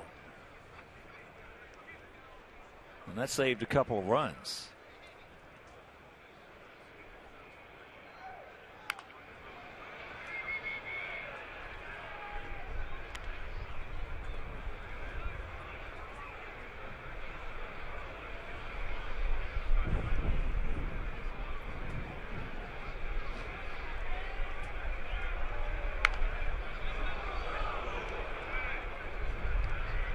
That one right off the top of the dugout into the seats. They took away about 6,500 seats here, putting the names and retired numbers of their stars up in right field. Got the 19 of Bob Feller and the 5 of Lou Boudreau. Earl Averill, number 3, Bob Lemon, 21, Mel Harder, 18, Larry Doby, 14, and of course the Jackie Robinson, 42. Full count to Kipnis.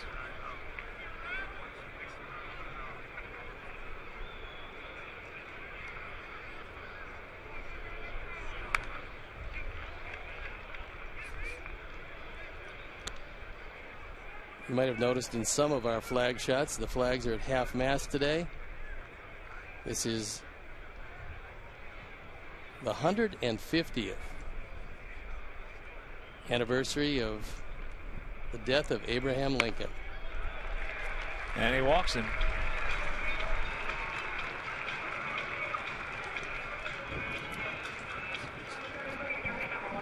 Kipnis is a good base stealer. And when a guy is aggressive, especially in this situation with 2 outs, might be a good time to try to pick him off with your best move. No setup moves. Give him your best on the first shot.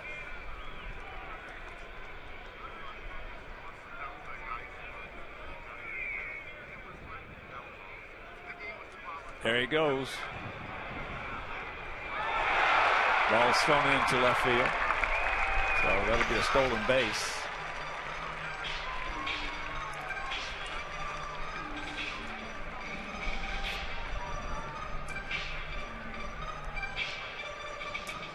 Going on first move. Had him picked off easily and didn't get him.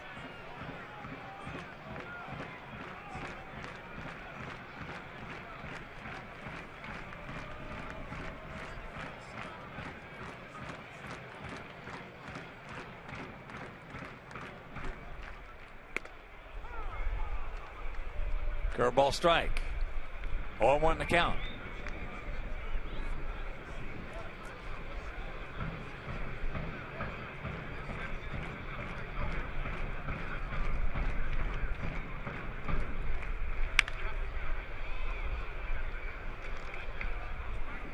That is the 11th stolen base allowed Sox, which is tops in the major leagues.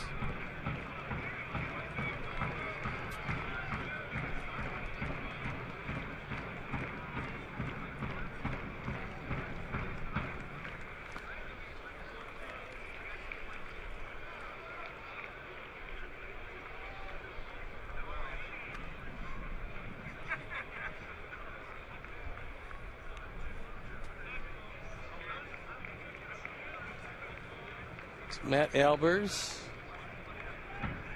and Noesi throwing into the pen. And there's a base hit. So the walk, the stolen base, and it's 4-0.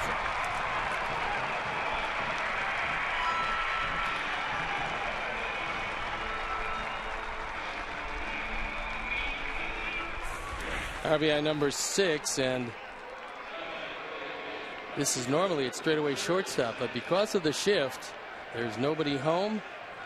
He threads the needle between Alexi and Micah. And the play not made to cut down Kipnis comes back to hurt. Jerry Sands will be the hitter.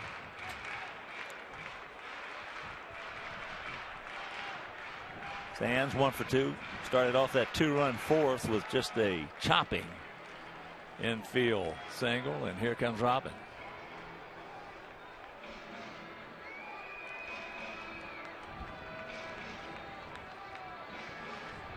So Johnny Danks will depart. He gives up 4 runs on 6 hits.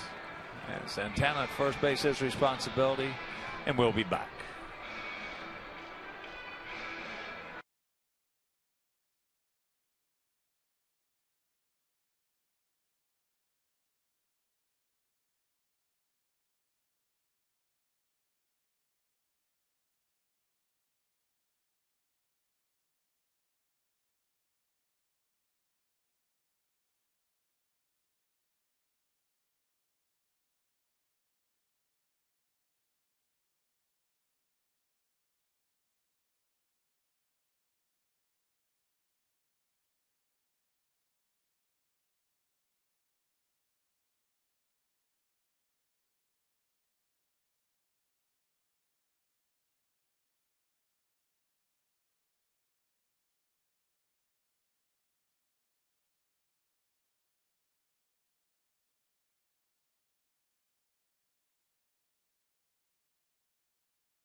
On for the 3rd time.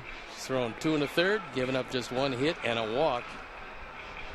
And he inherits Santana at first base. 2 outs in relief of Johnny Danks.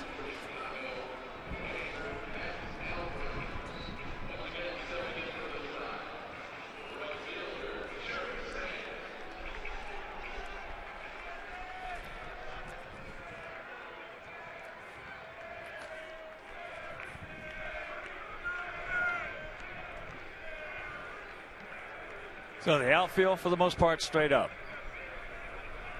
Spread out about equidistant.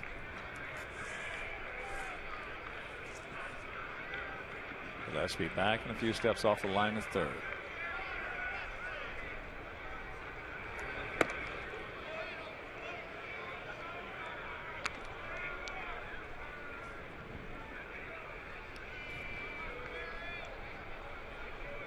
Sands, 27 years old. Well over 100 home runs in the minor leagues.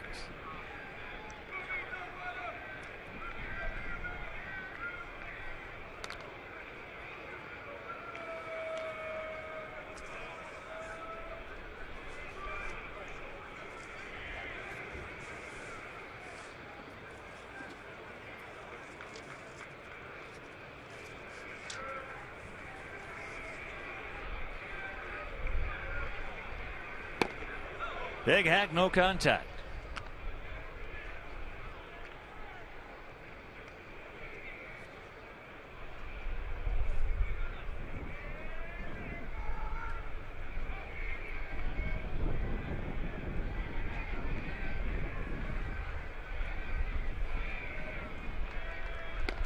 And there's another strike. So the count runs to 1-2 with 2 down here in the bottom of the 5th.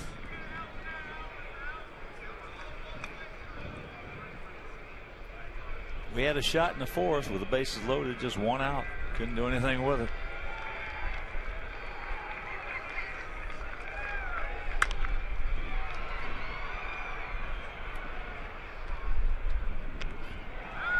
Souvenir right side. 2013, Matt Albers was a member of this Indian ball club. Pretty durable. Appeared in 56 games with an ERA of 3.14.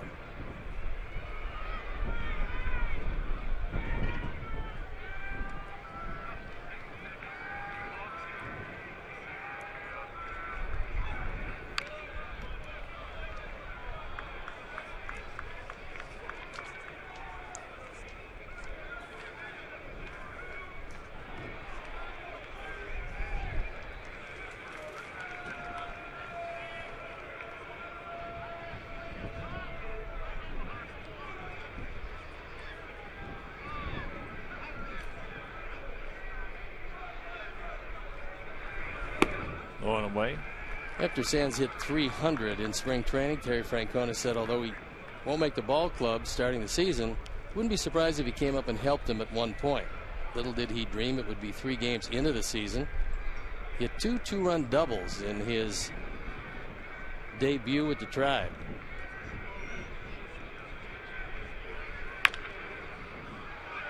Raspy.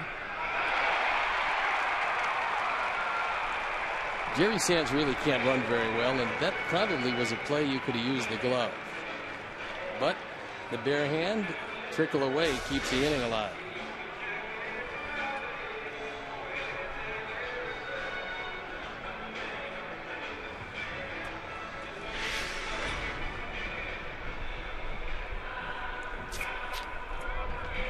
So the inning continues with 2 on, 2 outs. For the Yankees, batting for Pittsburgh, David Murphy. With the right-hander in, David Murphy comes on a pinch hit for Ryan Rayburn.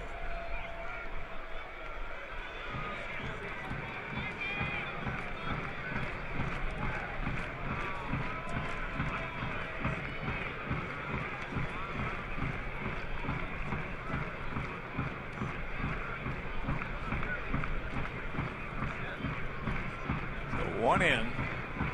They lead it 4-0 here in the bottom of the 5th.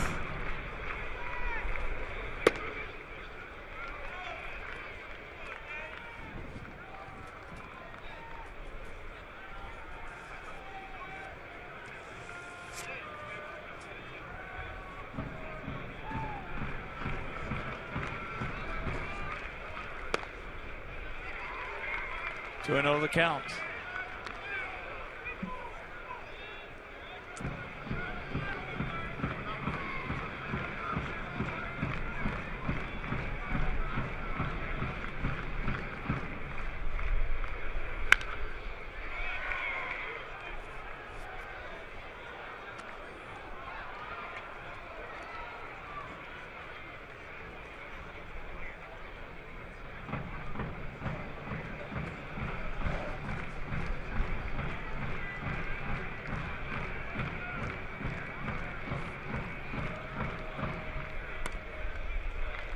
And it is 3-1.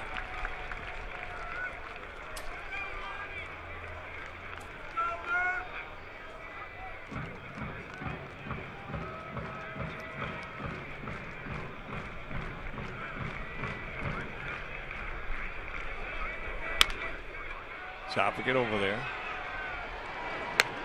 And that'll retire the side. But they, in essence, pick up a gift run here, and we'll go to 6 trailing by 4.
top of the sixth. 4 6-0 for them. 2-2 for us. We both have stranded 5.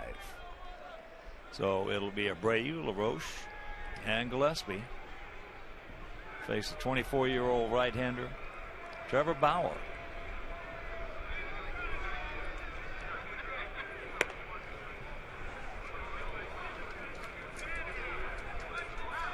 Abreu 1 for 2, picked up our first hit.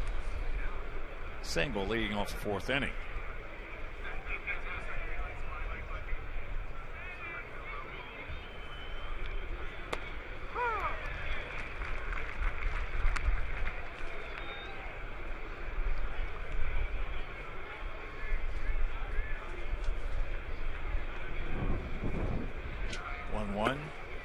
Now 2-1.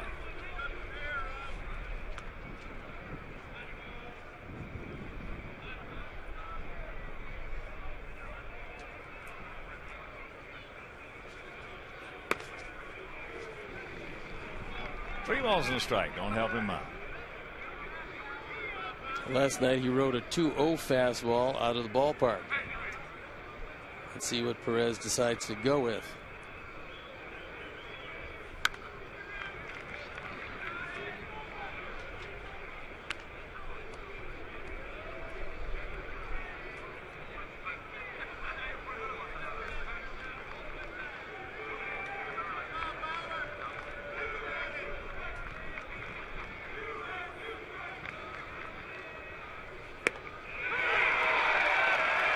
One down.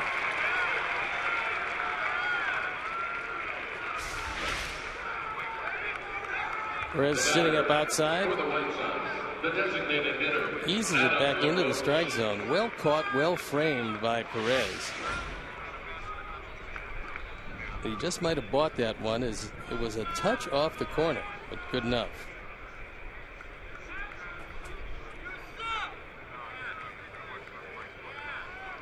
Here's Adam. Takes a high ball 1. He has been to the plate twice and walked twice.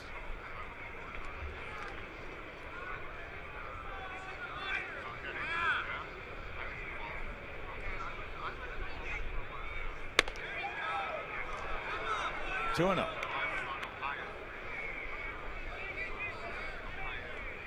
So Bauer, who spends his free time writing songs and making beats for his rap group, as the count moves to 3-0.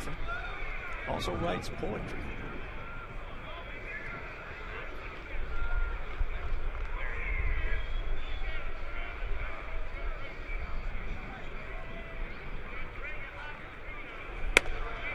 There's one.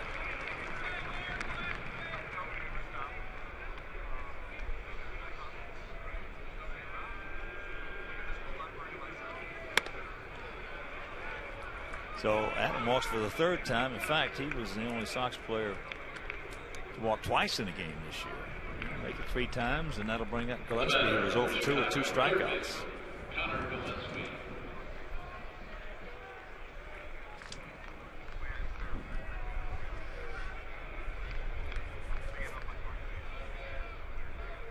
Take him out of here, Connor. Take a quick pair.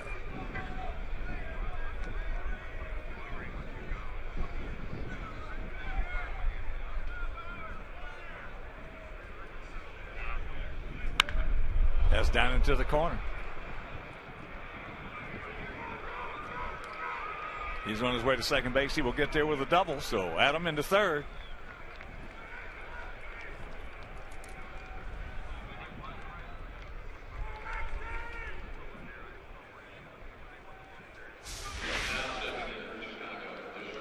First ball fastball. It's on the inner part of the plate.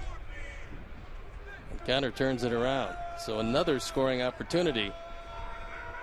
Sox had a golden opportunity in the 4th. Bases loaded with only 1 out, but came up empty. So here's Alexei. He has struck out and he has singled sharply into left field.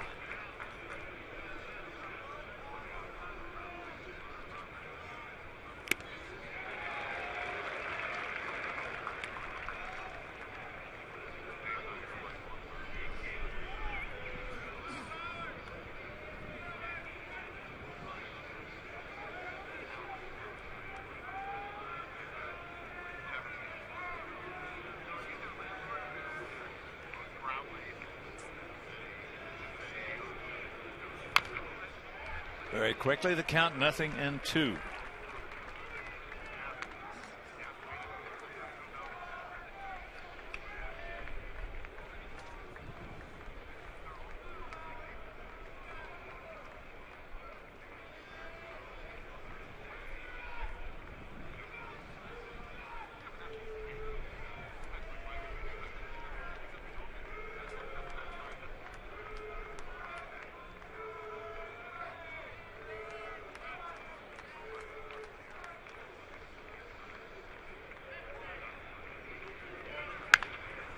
Down ball.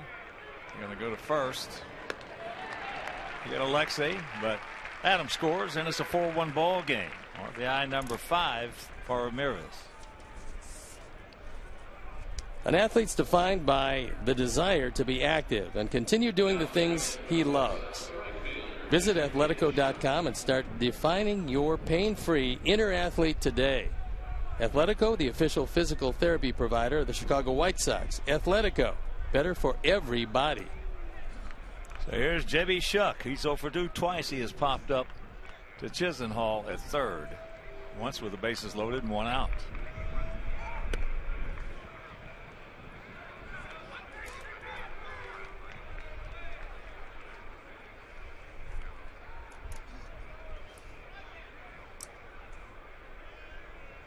Come on, JB. Pick him up. Count evens at 1.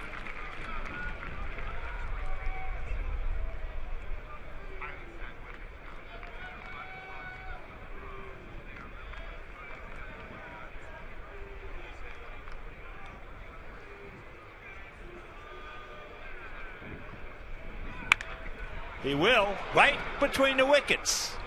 So here comes Connor. He's going to score, and it's a 4-2 ball game.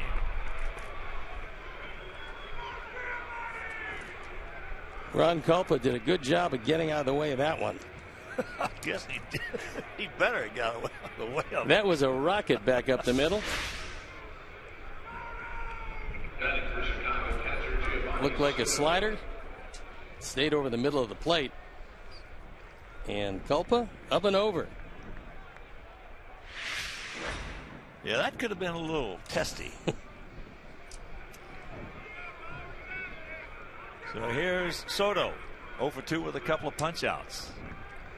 We are right back in this Wago right now.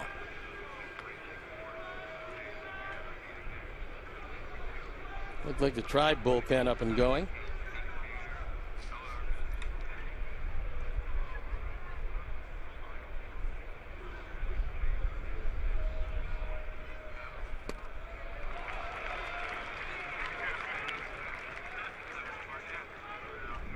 He's just not seeing the ball well off Bauer. You can see last at bat he had swinging at 2 pitches way out of the zone.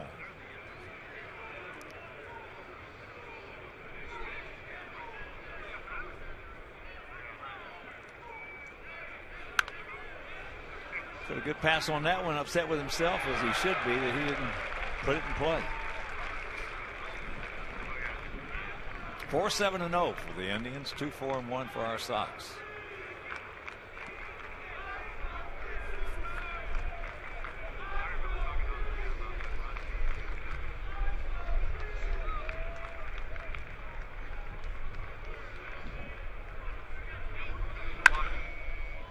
And that's souvenir time right side. I think it's Scott Atchison warming up in the bullpen.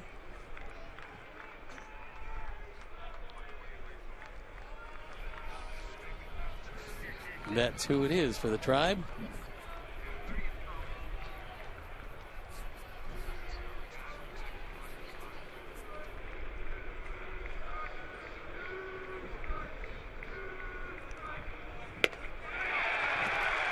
So he gets in for the 3rd time, but we get right back in it with a pair. It's 4-2 Cleveland.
It's a 4-2 Indian lead here going to the bottom of the 6th inning. Indians with 1 in the 3rd, 2 in the 4th, 1 in the 5th. And if you're just tuning in, we just picked up 2 in the top half of this frame. So here is Chisenhall. Here's our Xfinity high-speed action replay, and it came on the 2-run double in the 4th inning. So Chisenhall, who scored a run, driven in 2, and has 2 hits, got the night off last night, but making the most of it today.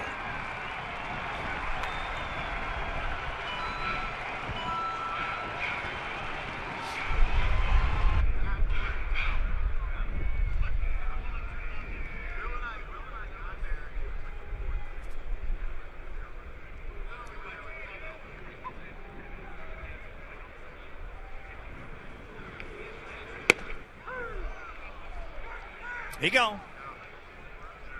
Froze him. 1 down. Good fastball that had the corner of the plate. It's a perfect pitch. You see where Gio wants it. Good movement. It's right there on the Honda pitch tracks. Chisenhall retired for the first time today. That'll bring up the catcher, Roberto Perez, a sacrifice bunt and a strikeout.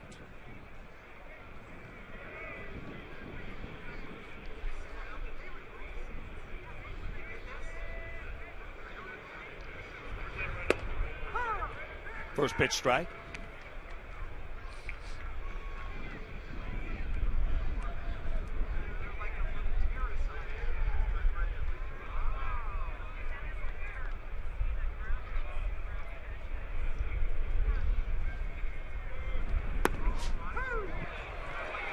And the count 0-2.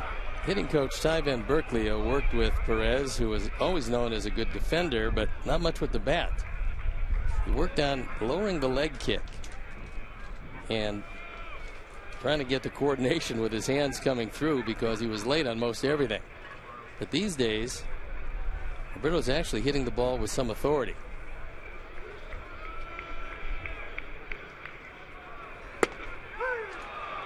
He gone. Aced him. Hey, Sox fan, all season long, you can score with Papa John's Pizza. The day after the Sox score 5 or more runs, get 50% off your entire online order at papajohns.com. With the promo code SOX5, it's at participating Papa John's locations. Better ingredients, better pizza, Papa John's.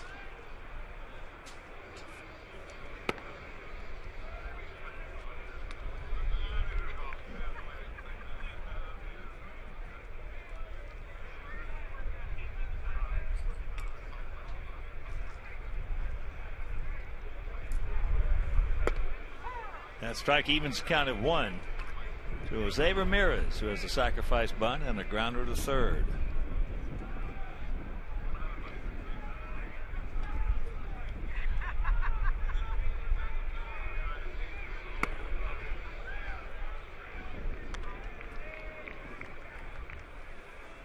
Good idea with the last pitch. It was a straight change, and as Hawk and I have both said, if you miss with that pitch, miss down. Don't miss up.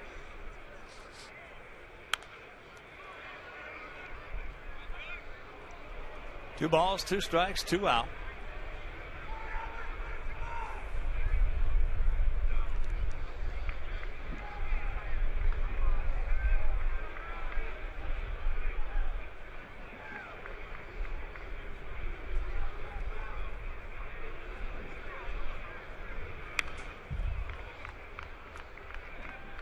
Well, it used to be that a lot of the pitchers were the best athletes on the team coming up in high school and college. A lot of them played different positions on days they didn't pitch. Sure. But the big thing is, and the issue is, they swung the bat. And a lot of pitchers today don't know what it is to stand at that plate facing major league pitching. He gone as he strikes out the side. Good inning. Matt Albert.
in the bullpens, visit the dugouts, and much more. Join us for Family Field Day on Saturday, May 30th, and support Chicago White Sox charities. To purchase tickets, visit whitesoxcharities.org. We've got a new pitcher coming into the ball game, and it's Scott Atchison, who takes over for Trevor Bauer. Bauer went 6, gave up a couple of runs. His first 2 runs given up of the year, went 4 hits, walked 4, fanned 8. And there's a look at Atchison, who also pitched for Terry Francona in Boston.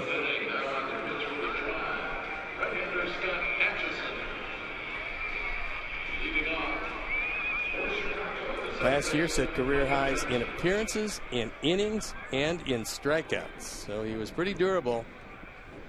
And there's no doubt that Terry had a comfort level with him from his days with the Red Sox. So he helped bring him over here. Micah Johnson takes strike 1. Corners in close, outfield. Swung around to the left, still bunched, just about equidistant. And the count evens at 1. 4-2 Indians here in the top of the 7th. Well, the outfield all the way around is very shallow. And especially Aviles in left. As Mikey hits the ball with authority that way on occasion.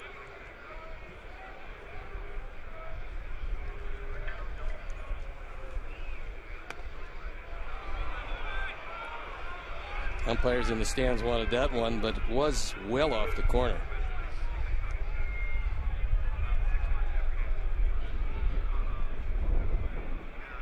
Two pitch. Backdoor slider.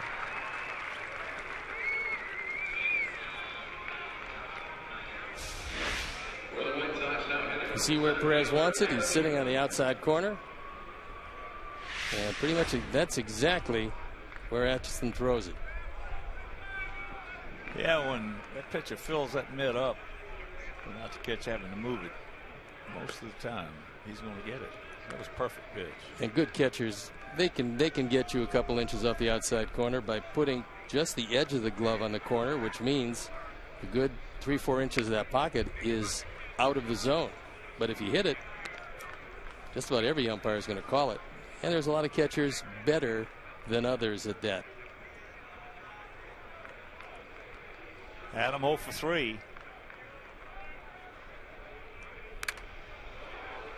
That one right off the mask of Perez, and Vic Carapazza asking if he's okay. Mark Zipchinski loosening up in the bullpen.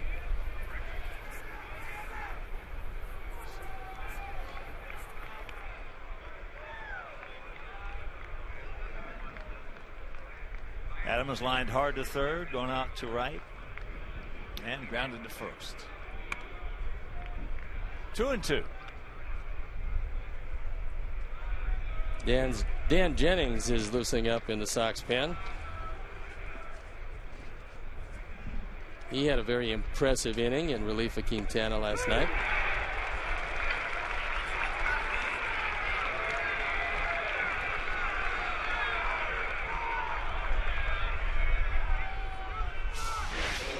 Take a look at where this one appears. And you can understand where Adam might have been a little unhappy with that call. It was a fastball, a touch inside. Yeah, Carapazza has had a big zone the whole ball game. He has. And if you haven't picked it up by the 7th, well, you're going to get rung up. Melky 0-2 the count. That's just getting it and throwing it.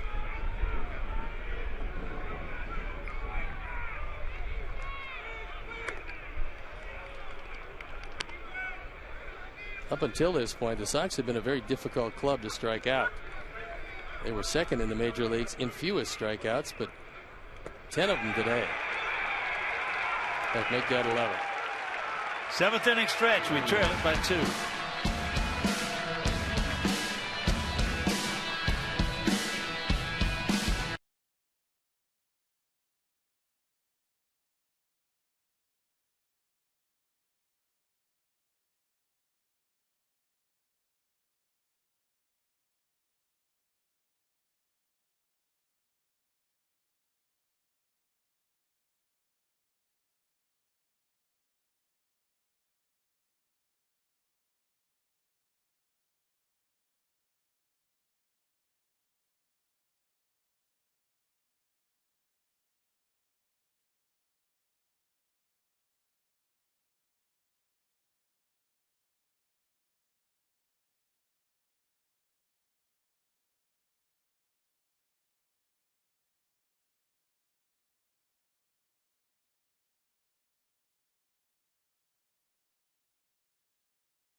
light. And the Sox pensmen have been striking out a lot of people. And we're going to show you the third strikeout of 3 coming out of the bullpen with 3 different pitchers. First Duke, then Robertson, and today it was Matt Albert. And Albers gets the job done. 3 strikeouts in the 6th inning before giving way to the new pitcher in the ball game, Dan Jennings. Sox relievers have struck out 11 of the last 16 men they've faced. And last night, Jennings was the first guy to come in, followed by Duke and Robertson, and it worked to perfection. And here's Michael Bourne to lead it off. Had a bunt single. He's 1 for 3. First pitch strike.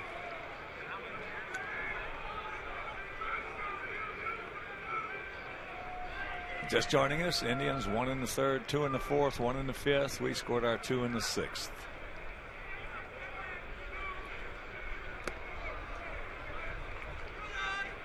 Pretty good pitch, didn't get it.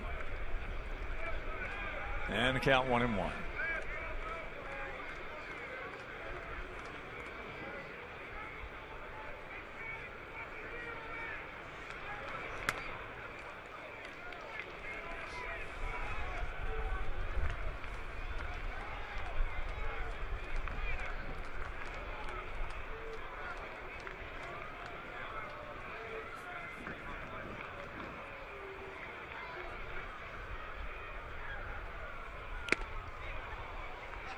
Threw that one right by him upstairs, so the count evens at 2.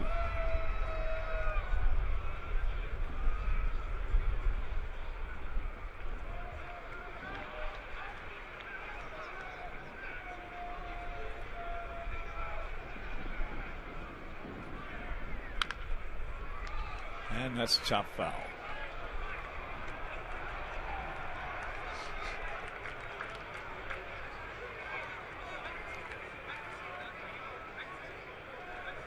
Sox after the game board our charter.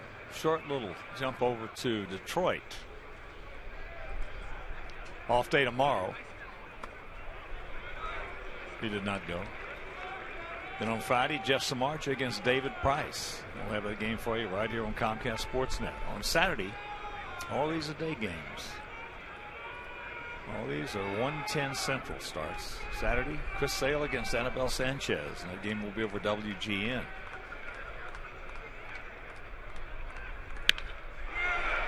Ball hit into right field. Watch out. He misjudged it. Well, that wind knocked it down. It also had a lot of topspin on it, but not well played by JB.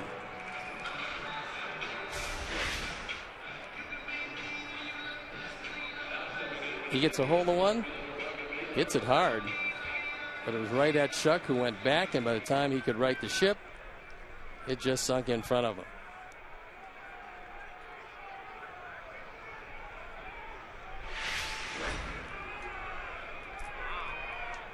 So we've already given them 1 unearned run in this game. Let's don't. 1 unearned and 1 that shouldn't have been scored. And Johnny should have given up 2. He didn't throw the ball all that badly. No, he did not. But gave up 4. I thought the ball came out of his hand pretty well today, as a matter of fact. So that'll be an error on Shuck.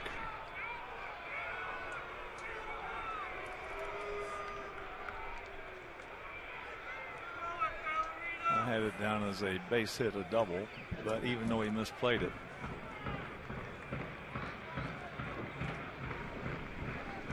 So Aviles, he'll be trying to get him over. He's pretty good at this.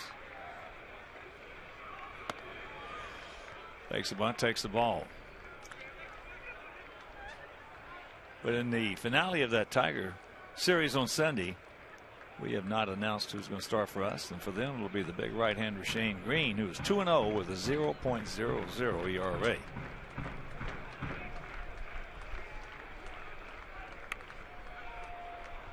Not a good effort right there on trying to move a man over. 1-1 to count.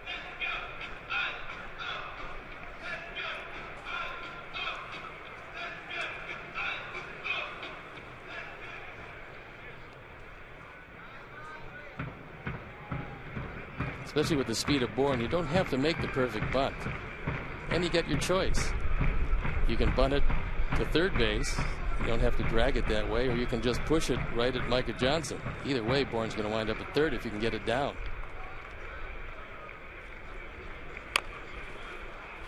Another little jab. So now strike him out.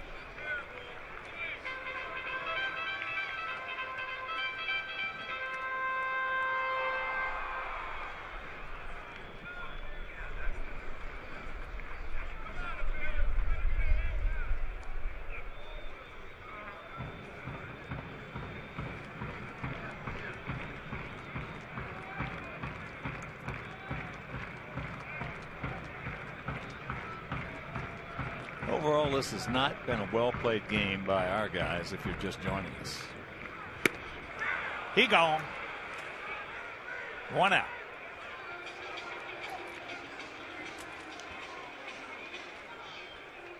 For the drive, now in second baseman Jason Kipnis.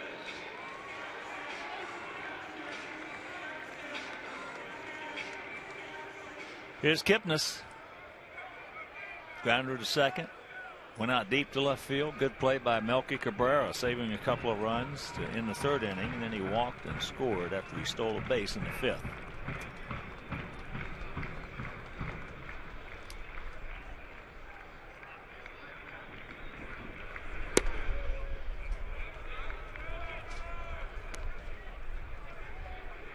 The Indians have lost their first 4 games at home this season. And if somehow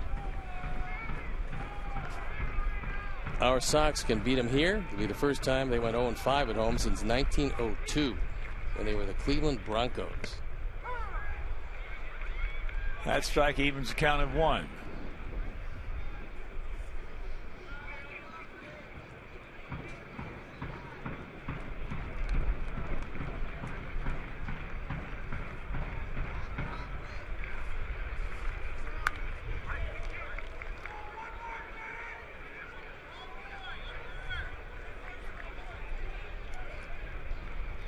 And well on top at 1-2.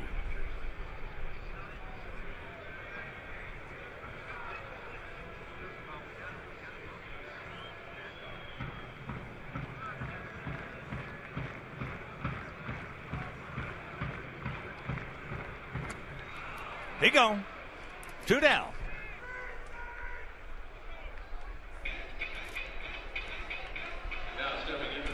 Hard breaking slider from Jennings.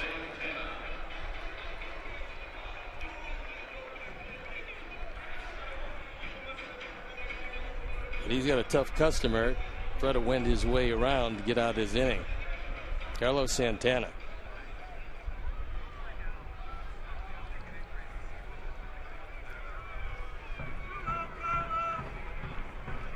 Well, he's a switch hitter.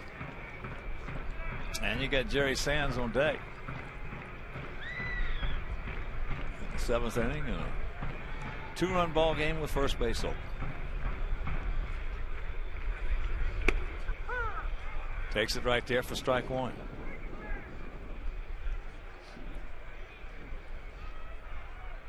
Sands has 2 hits, but both of them little infield choppers.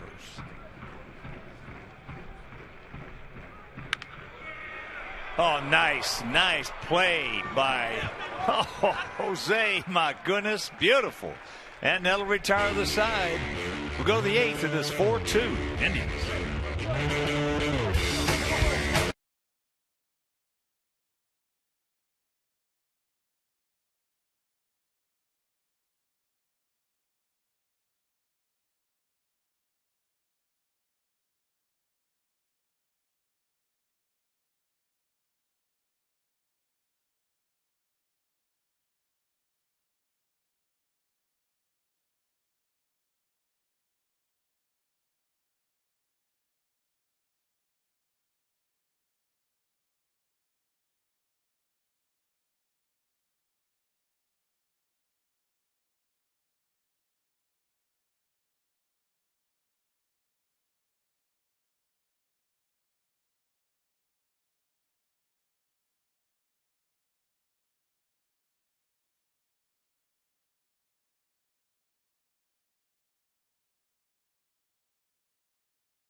For exclusive White Sox content all year long, including news and video updates, ticket offers, breaking alerts, and more.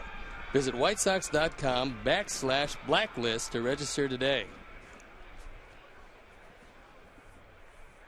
So the man who made a beautiful play to save a run will lead it off for us here in the top of the 8th. It'll be Abreu, LaRoche, and Gillespie to face Atchison.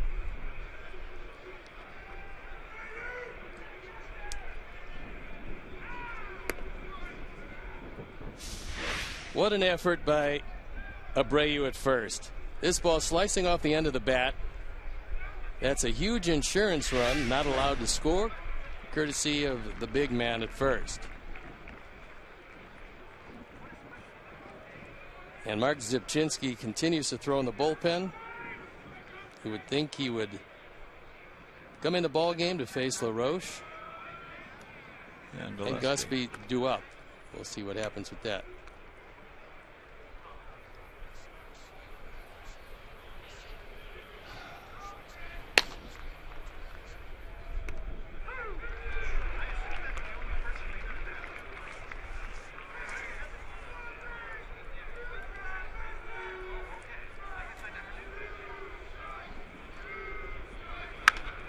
Ball hit hard. Look at the plate now by Santana.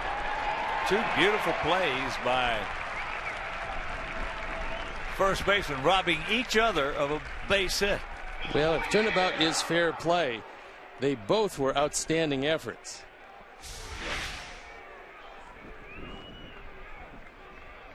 Really hard hit, good reflexes to his right. You're looking at a man who was a catcher and a third baseman, now playing a very good first base, and that's going to be it for Atchison. It's going to be Mark Zipchinski coming in. So as he trots in, we'll step out and be back after these messages.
Bat on your smartphone or tablet.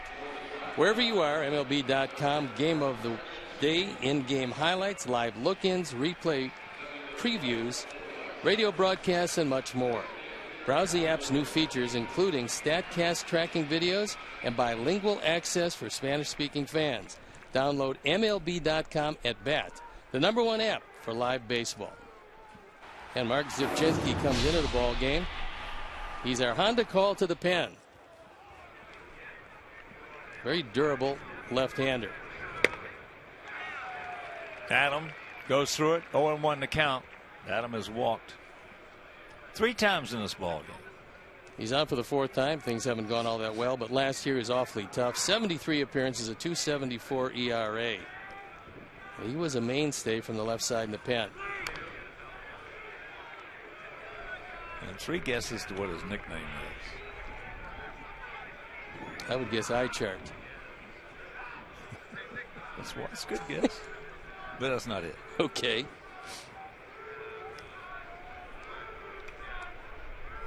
Nickname is Scrabble. I can understand that. He's from Oakland, Illinois. And they have that huge statue of Jack Ruby. Is that thing still there? It is. It is.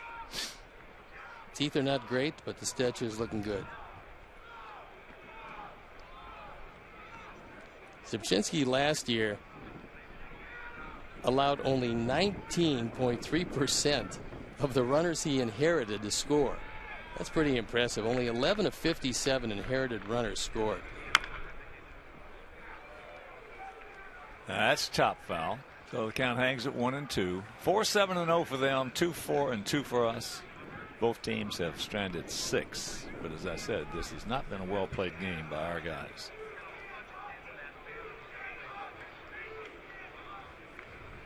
Gordon Beckham in the on deck circle.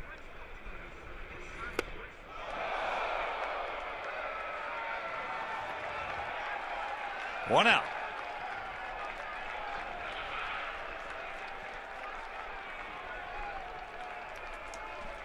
Twelfth strikeout of our guys today. A good hard breaking slider low and away, and the bat goes flying.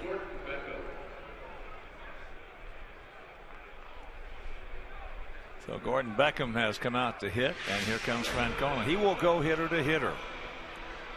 More pitching changes last year than any manager in baseball. So Zipchinski, he will exit, and we'll be back.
This year on for the 4th time. The stuff isn't quite as good as it was last year, but that would be hard to duplicate because Shaw became the first Indians reliever to lead the major leagues in appearances since the 1950s. And if Terry Francona is your manager, you're going to be out there. You will not rust away in the bullpen. Pretty much assured of that, because he does indeed love to go to the pen. Well, Hall of Famer, former Indian great pitcher Bob Lemon said it. 3 best things in life: family, friends, and a strong bullpen. Strong bullpen makes you look like an exceptional manager. Conversely, a bad bullpen makes you look like a moronic manager. And you're making the same moves, except it's not getting the job done. Terry Francona, 10 consecutive winning seasons. So even though he does change a lot of pitchers, he seems to make the right moves. Well, I think probably even more stronger than that is that overall he's one of the few managers that definitely employs a 3-0 offense. 2004, that was very, very evident. As the count moves to 3-0, to Gordon. Wouldn't you think that a manager who was a former pretty good hitter, and Terry was, is more apt to give 3-0 green lights? Yeah. 3-1.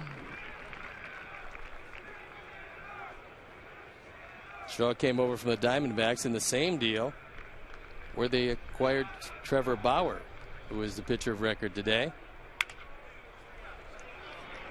That's going to fall for a base hit, so Gordon reaches. And that'll put the tying run in the batter's box. I talked to Gordon about the role that he's assuming this year, which is completely different than his roles of the past. But he said he's just ready each and every day to go in at whatever position Robin would like him to go in. On the days he starts, well, that's good. On the other days, he's got to stay ready to do what he just did. Well, he had that big 2-run homer the other day against Minnesota to ice it. I think before the year's over, Gordon's going to play a huge, huge part in the success of this ball club. There's a base hit right back through the middle. So now with 2 out, tying runs are aboard. It could very well be that Shaw is feeling the effects of those 80 appearances from last year. But so far in the early going, his stuff hasn't been near as sharp as we saw him just about every time we saw him last year. Here comes Callaway.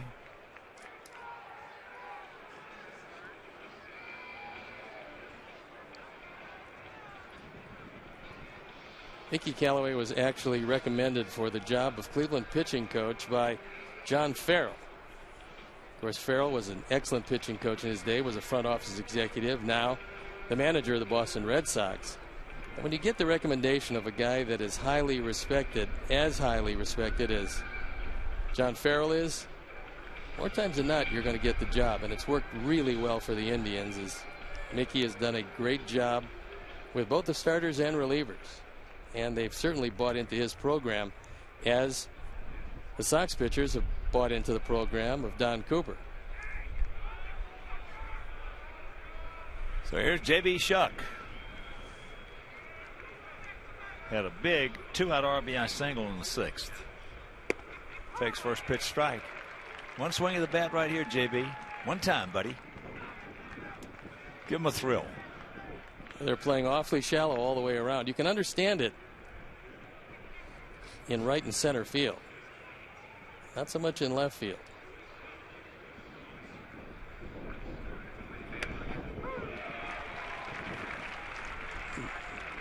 That ball was off the plate.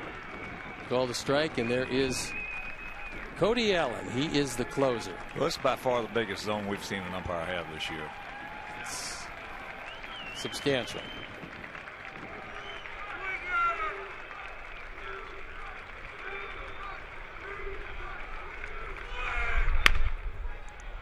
Right to the bag. It's tough hitting on 0-2 like that. Meanwhile, we'll go to the bottom of the 8th trailing 4-2.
And a reminder, Friday we'll be in Detroit for the first of a 3-game set with the Tigers. White Sox pregame live presented by Lexus of Orland. Starts at 11:30 on Comcast Sportsnet. Gordon Beckham stays in the game to play third base. And Zach Putnam comes into the ball game.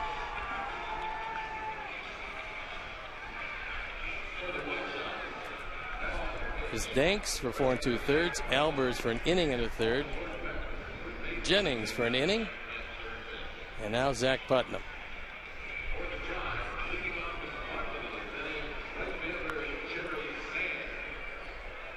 That's what it looks like this year, on for the third time.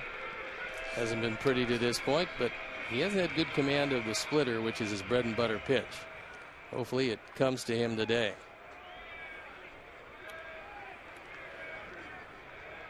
Yeah, last season when he was so effective for us, he had a lot of patience with that splitter. This year looked maybe just a little impatient. That's a pitch that's you gotta let work for you. So here's Sands, a couple of infield singles. Takes first pitch strike.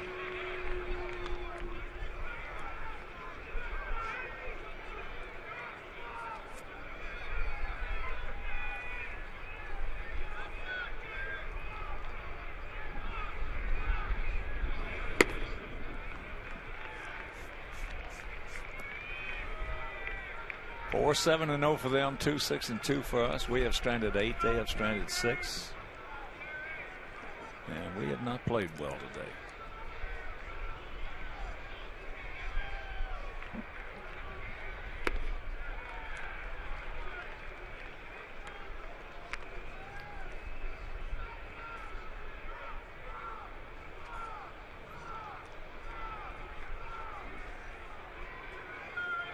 Murphy on deck.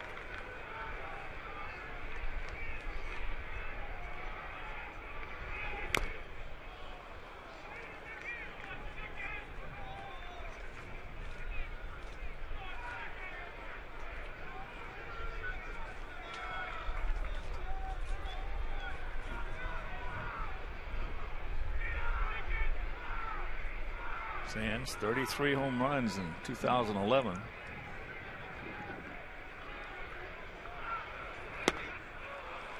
He gone. There was that good splitter. That one of the best that Zach has thrown this year. Watch it just dive under the bat, comes up there and moving in and down. And Sands, a 2 for 4 day.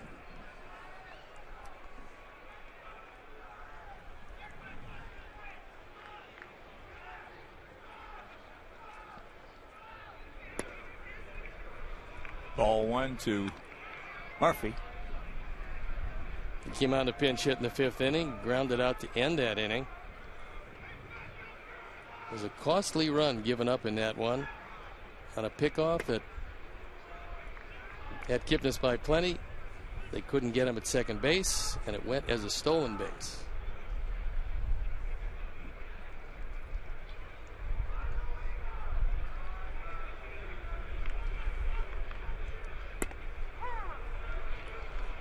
Two and one to the veteran left-handed hitter.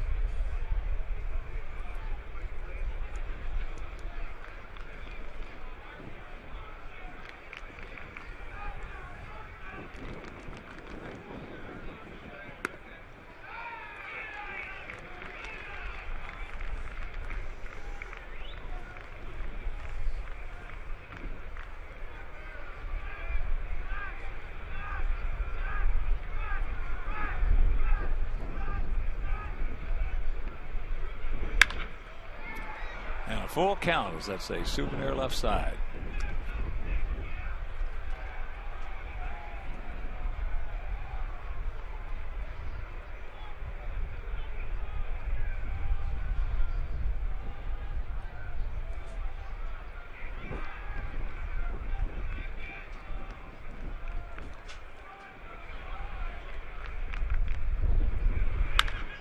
Ground ball. Zale suck it up. Step on the bag. 1 down. Check that. 2 down.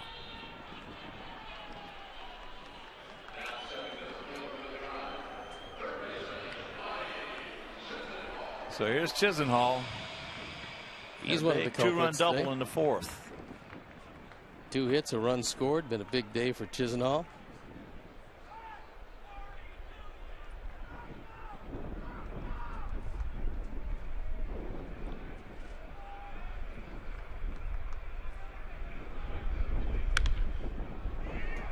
That's into left field. Melky, he's there. Makes the catch. Nice quick inning for Zach. Meanwhile, we're into the 9th. We need runs.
Baseball on Comcast Sportsnet is brought to you by DraftKings. Play daily fantasy baseball on DraftKings for free using promo code ShySox. Cody Allen comes into the ball game, and last year he was a busy man. 76 appearances, a 2.07 ERA. That's what it looks like this year. Not very pretty, but gave up a couple of hits, a couple of runs in his 1 2/3 innings. Over the last 2 years, Cody Allen has been in 153 games, which for a closer is almost unheard of, averaging 76.5 appearances per year. That's not great for longevity, but this young man has a very strong arm.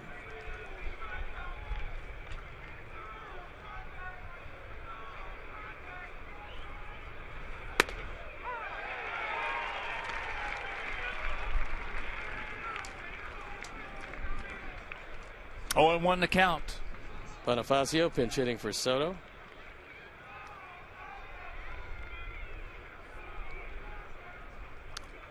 Come on, Emilio. For Chicago, batting for Soto is Emilio Bonifacio.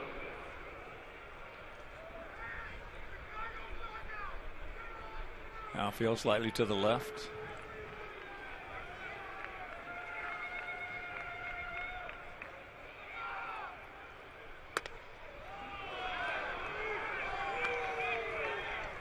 Allen had a fastball anywhere from 88 and topped out at 92 in college, but not so in the big leagues. He tops out around 96 these days. Chisenhall in on the grass at third. And the count 3-1.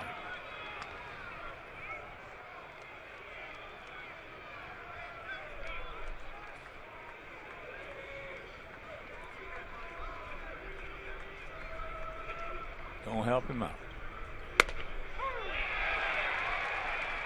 top of the zone, but it was there. Big base runner leading off the ninth.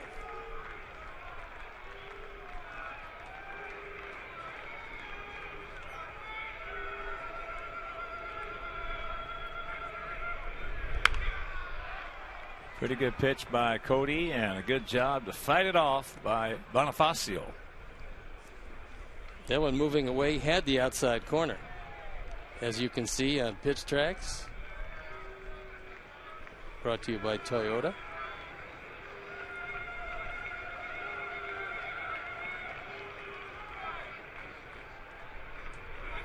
And there's ball 4, the dreaded leadoff walk.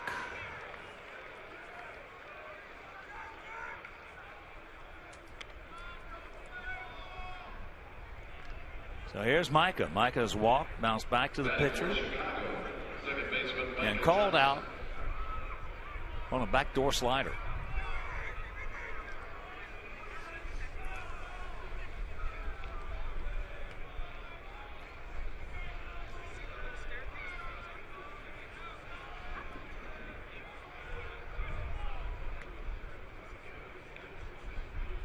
Just a decent lead by Emilio. And there's ball 1, high and wide. Now Perez is going out to have a word with his closer, who suddenly has lost command of the zone.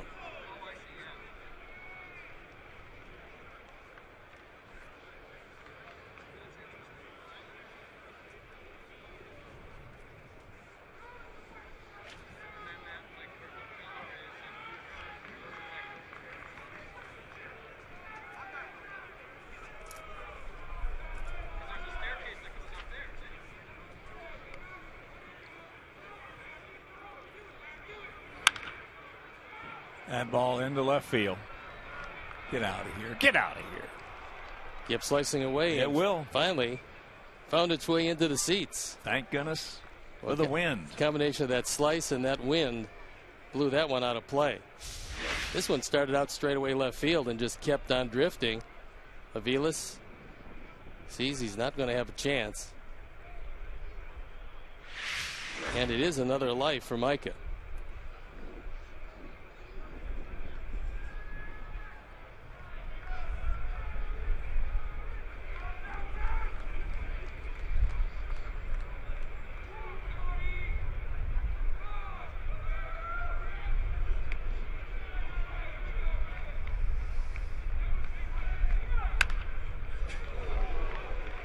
Where they're playing him, there is an awful lot of room for a base hit. A lot of room for a base hit. Infield and outfield. A lot of room to hit it over Aviles' head. Oh, that's what I'm telling you. He's playing a really shallow left field. In this situation, that's not good positioning for them, but good for us.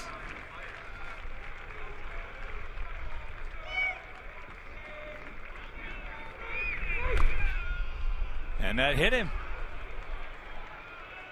So men on first and second, nobody out to walk the hit batsman.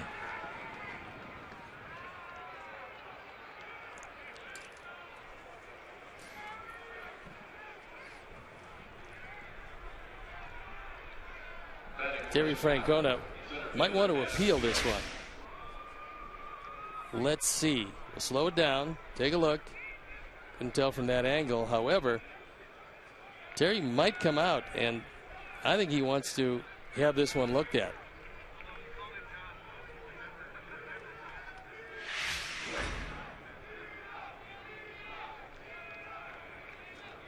They want an appeal. From Francona's standpoint, it's the ninth inning. There's nothing to lose.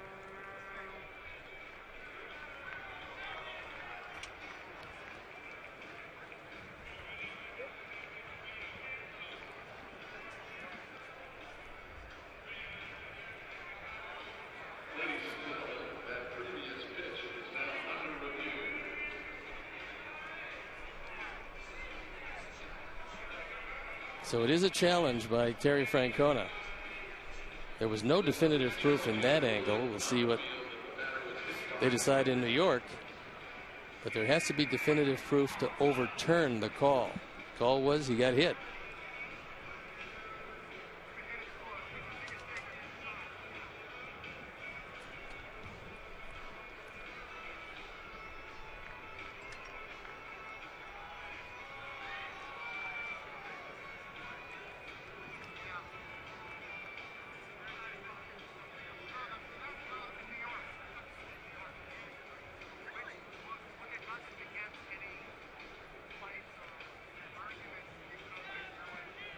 And as they await the call, we'll go over a couple of the scores for you. Bottom of the second down in Texas, 6-0 Angels. Mid-fourth at Fenway, Washington leading Red Sox 8-2. Call stands. Well, you framed it perfectly. There's got to be definitive proof against the call. Right, and you couldn't really see it. Tell it. So 2 on, nobody out.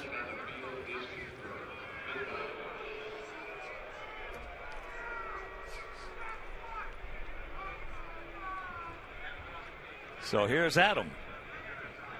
See what Robin wants to do. He is lined to third, going out to right, grounded out to first, and called out. Well, Chisenhall and Santana at the corners believe he's going to be laying it down. And not a good one. 0-1 to count. Well, it's going to boil down, if that's the case, probably to LaRoche. Unless Melky can do something. First things first, let's see if he can get the bunt down. It's a good time for a pickoff play at second, but they're probably not going to use it. That's the toughest play in baseball for the runner. Trying to get a good jump, secondary lead on a bunt. Only see that guys slip in behind you. And you can't, they're pitch outs that are available in this situation, but they don't use them anymore.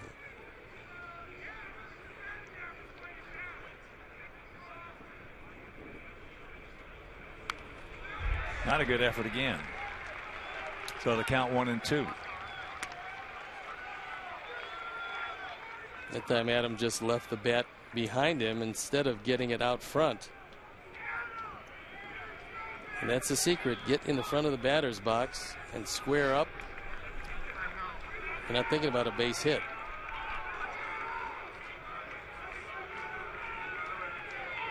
And Aviles once again playing shallow out there and left. So he faked the bunt, took the ball.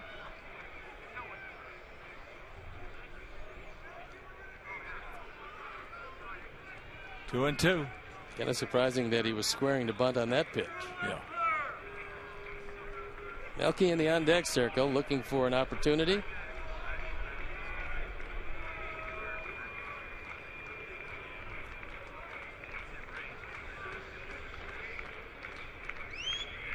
He's going to do it again. Not a good effort. So that's one out.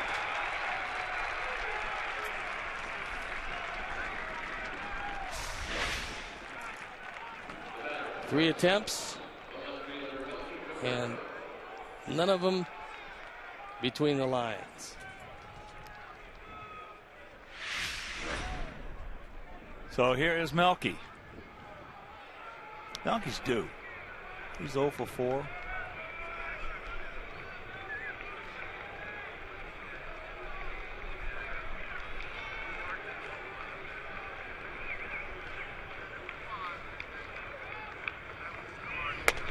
Checks it up, takes a strike.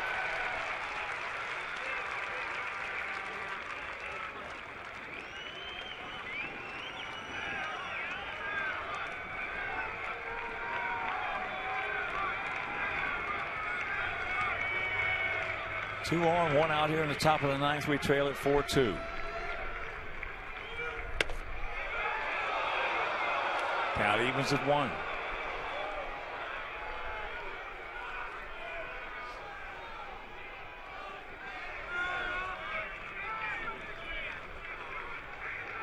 Abreu on deck and LaRoche in the hole.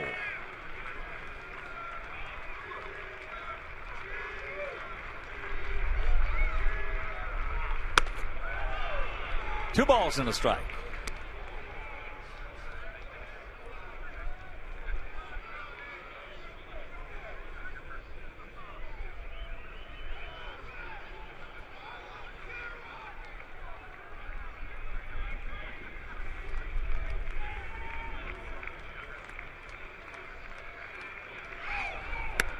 Three and one. Don't help him out. Zone him in, reel him in, and light him up. When you're missing high and away to the left-hand hitters, it means you're opening that front shoulder too soon and your arm can't catch up. Melky's hoping that trend continues.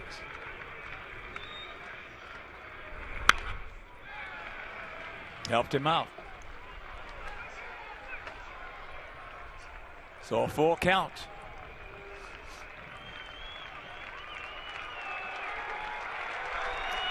Every pitch has been outside.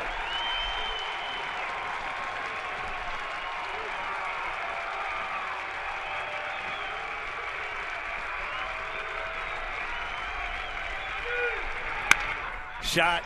Look at the play by Ramirez. And they can't get him at first.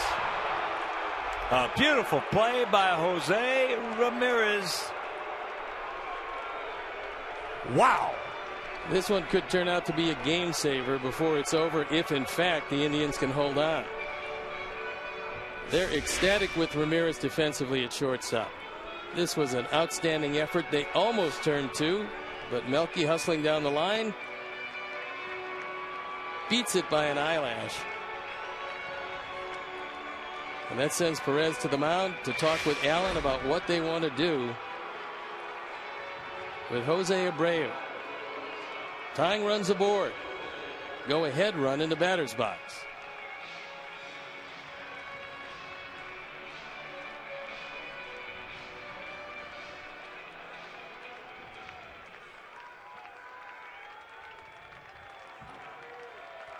We saw Ramirez last year, and he impressed us then, and he is impressive now. He's got good hands, and they've turned over the shortstop position to him when they traded Asdrubal Cabrera.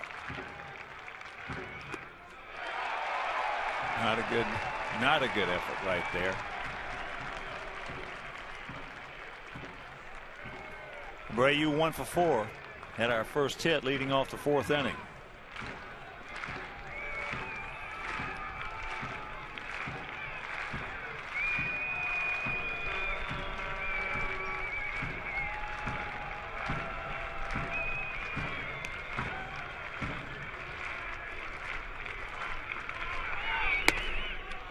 Getting ready to say, if they throw him a strike right here, they gotta be nuts.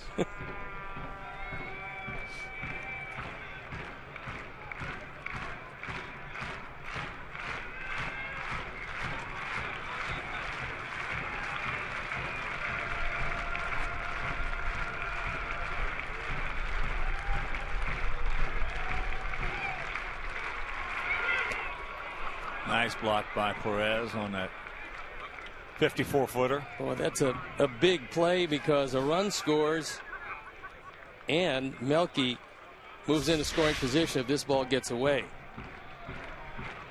Very good effort. Looked like he took it partially off his throwing hand.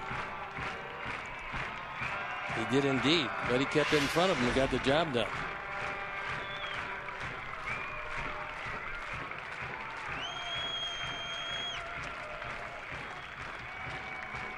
Two out. And the 2-1 pitch.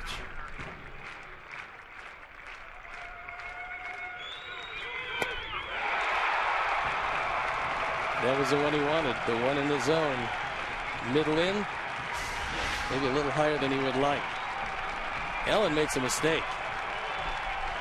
There's too much of the plate that gets away with it.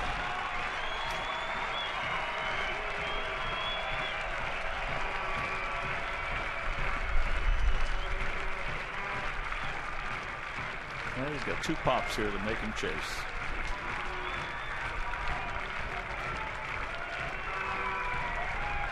Two pitch.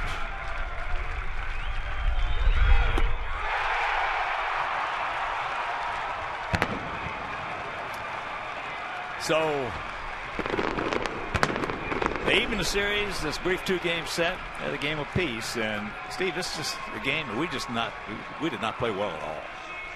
No, it's just one of those days where things didn't go particularly well. If you're not going to score a whole lot of runs, then you have to execute defensively. That didn't happen. There was a number of opportunities to score, and that didn't happen either. So the Indians have won their first game at home this year. All right, let's check out our player of the game. It is the third baseman, Lonnie Chisenhall, who was 2 for 4 with 2 big RBIs and a run scored, our player of the game. So for my partner, Steve Stone, our director, Jim Angier, our producer, John Waldron, our associate producer,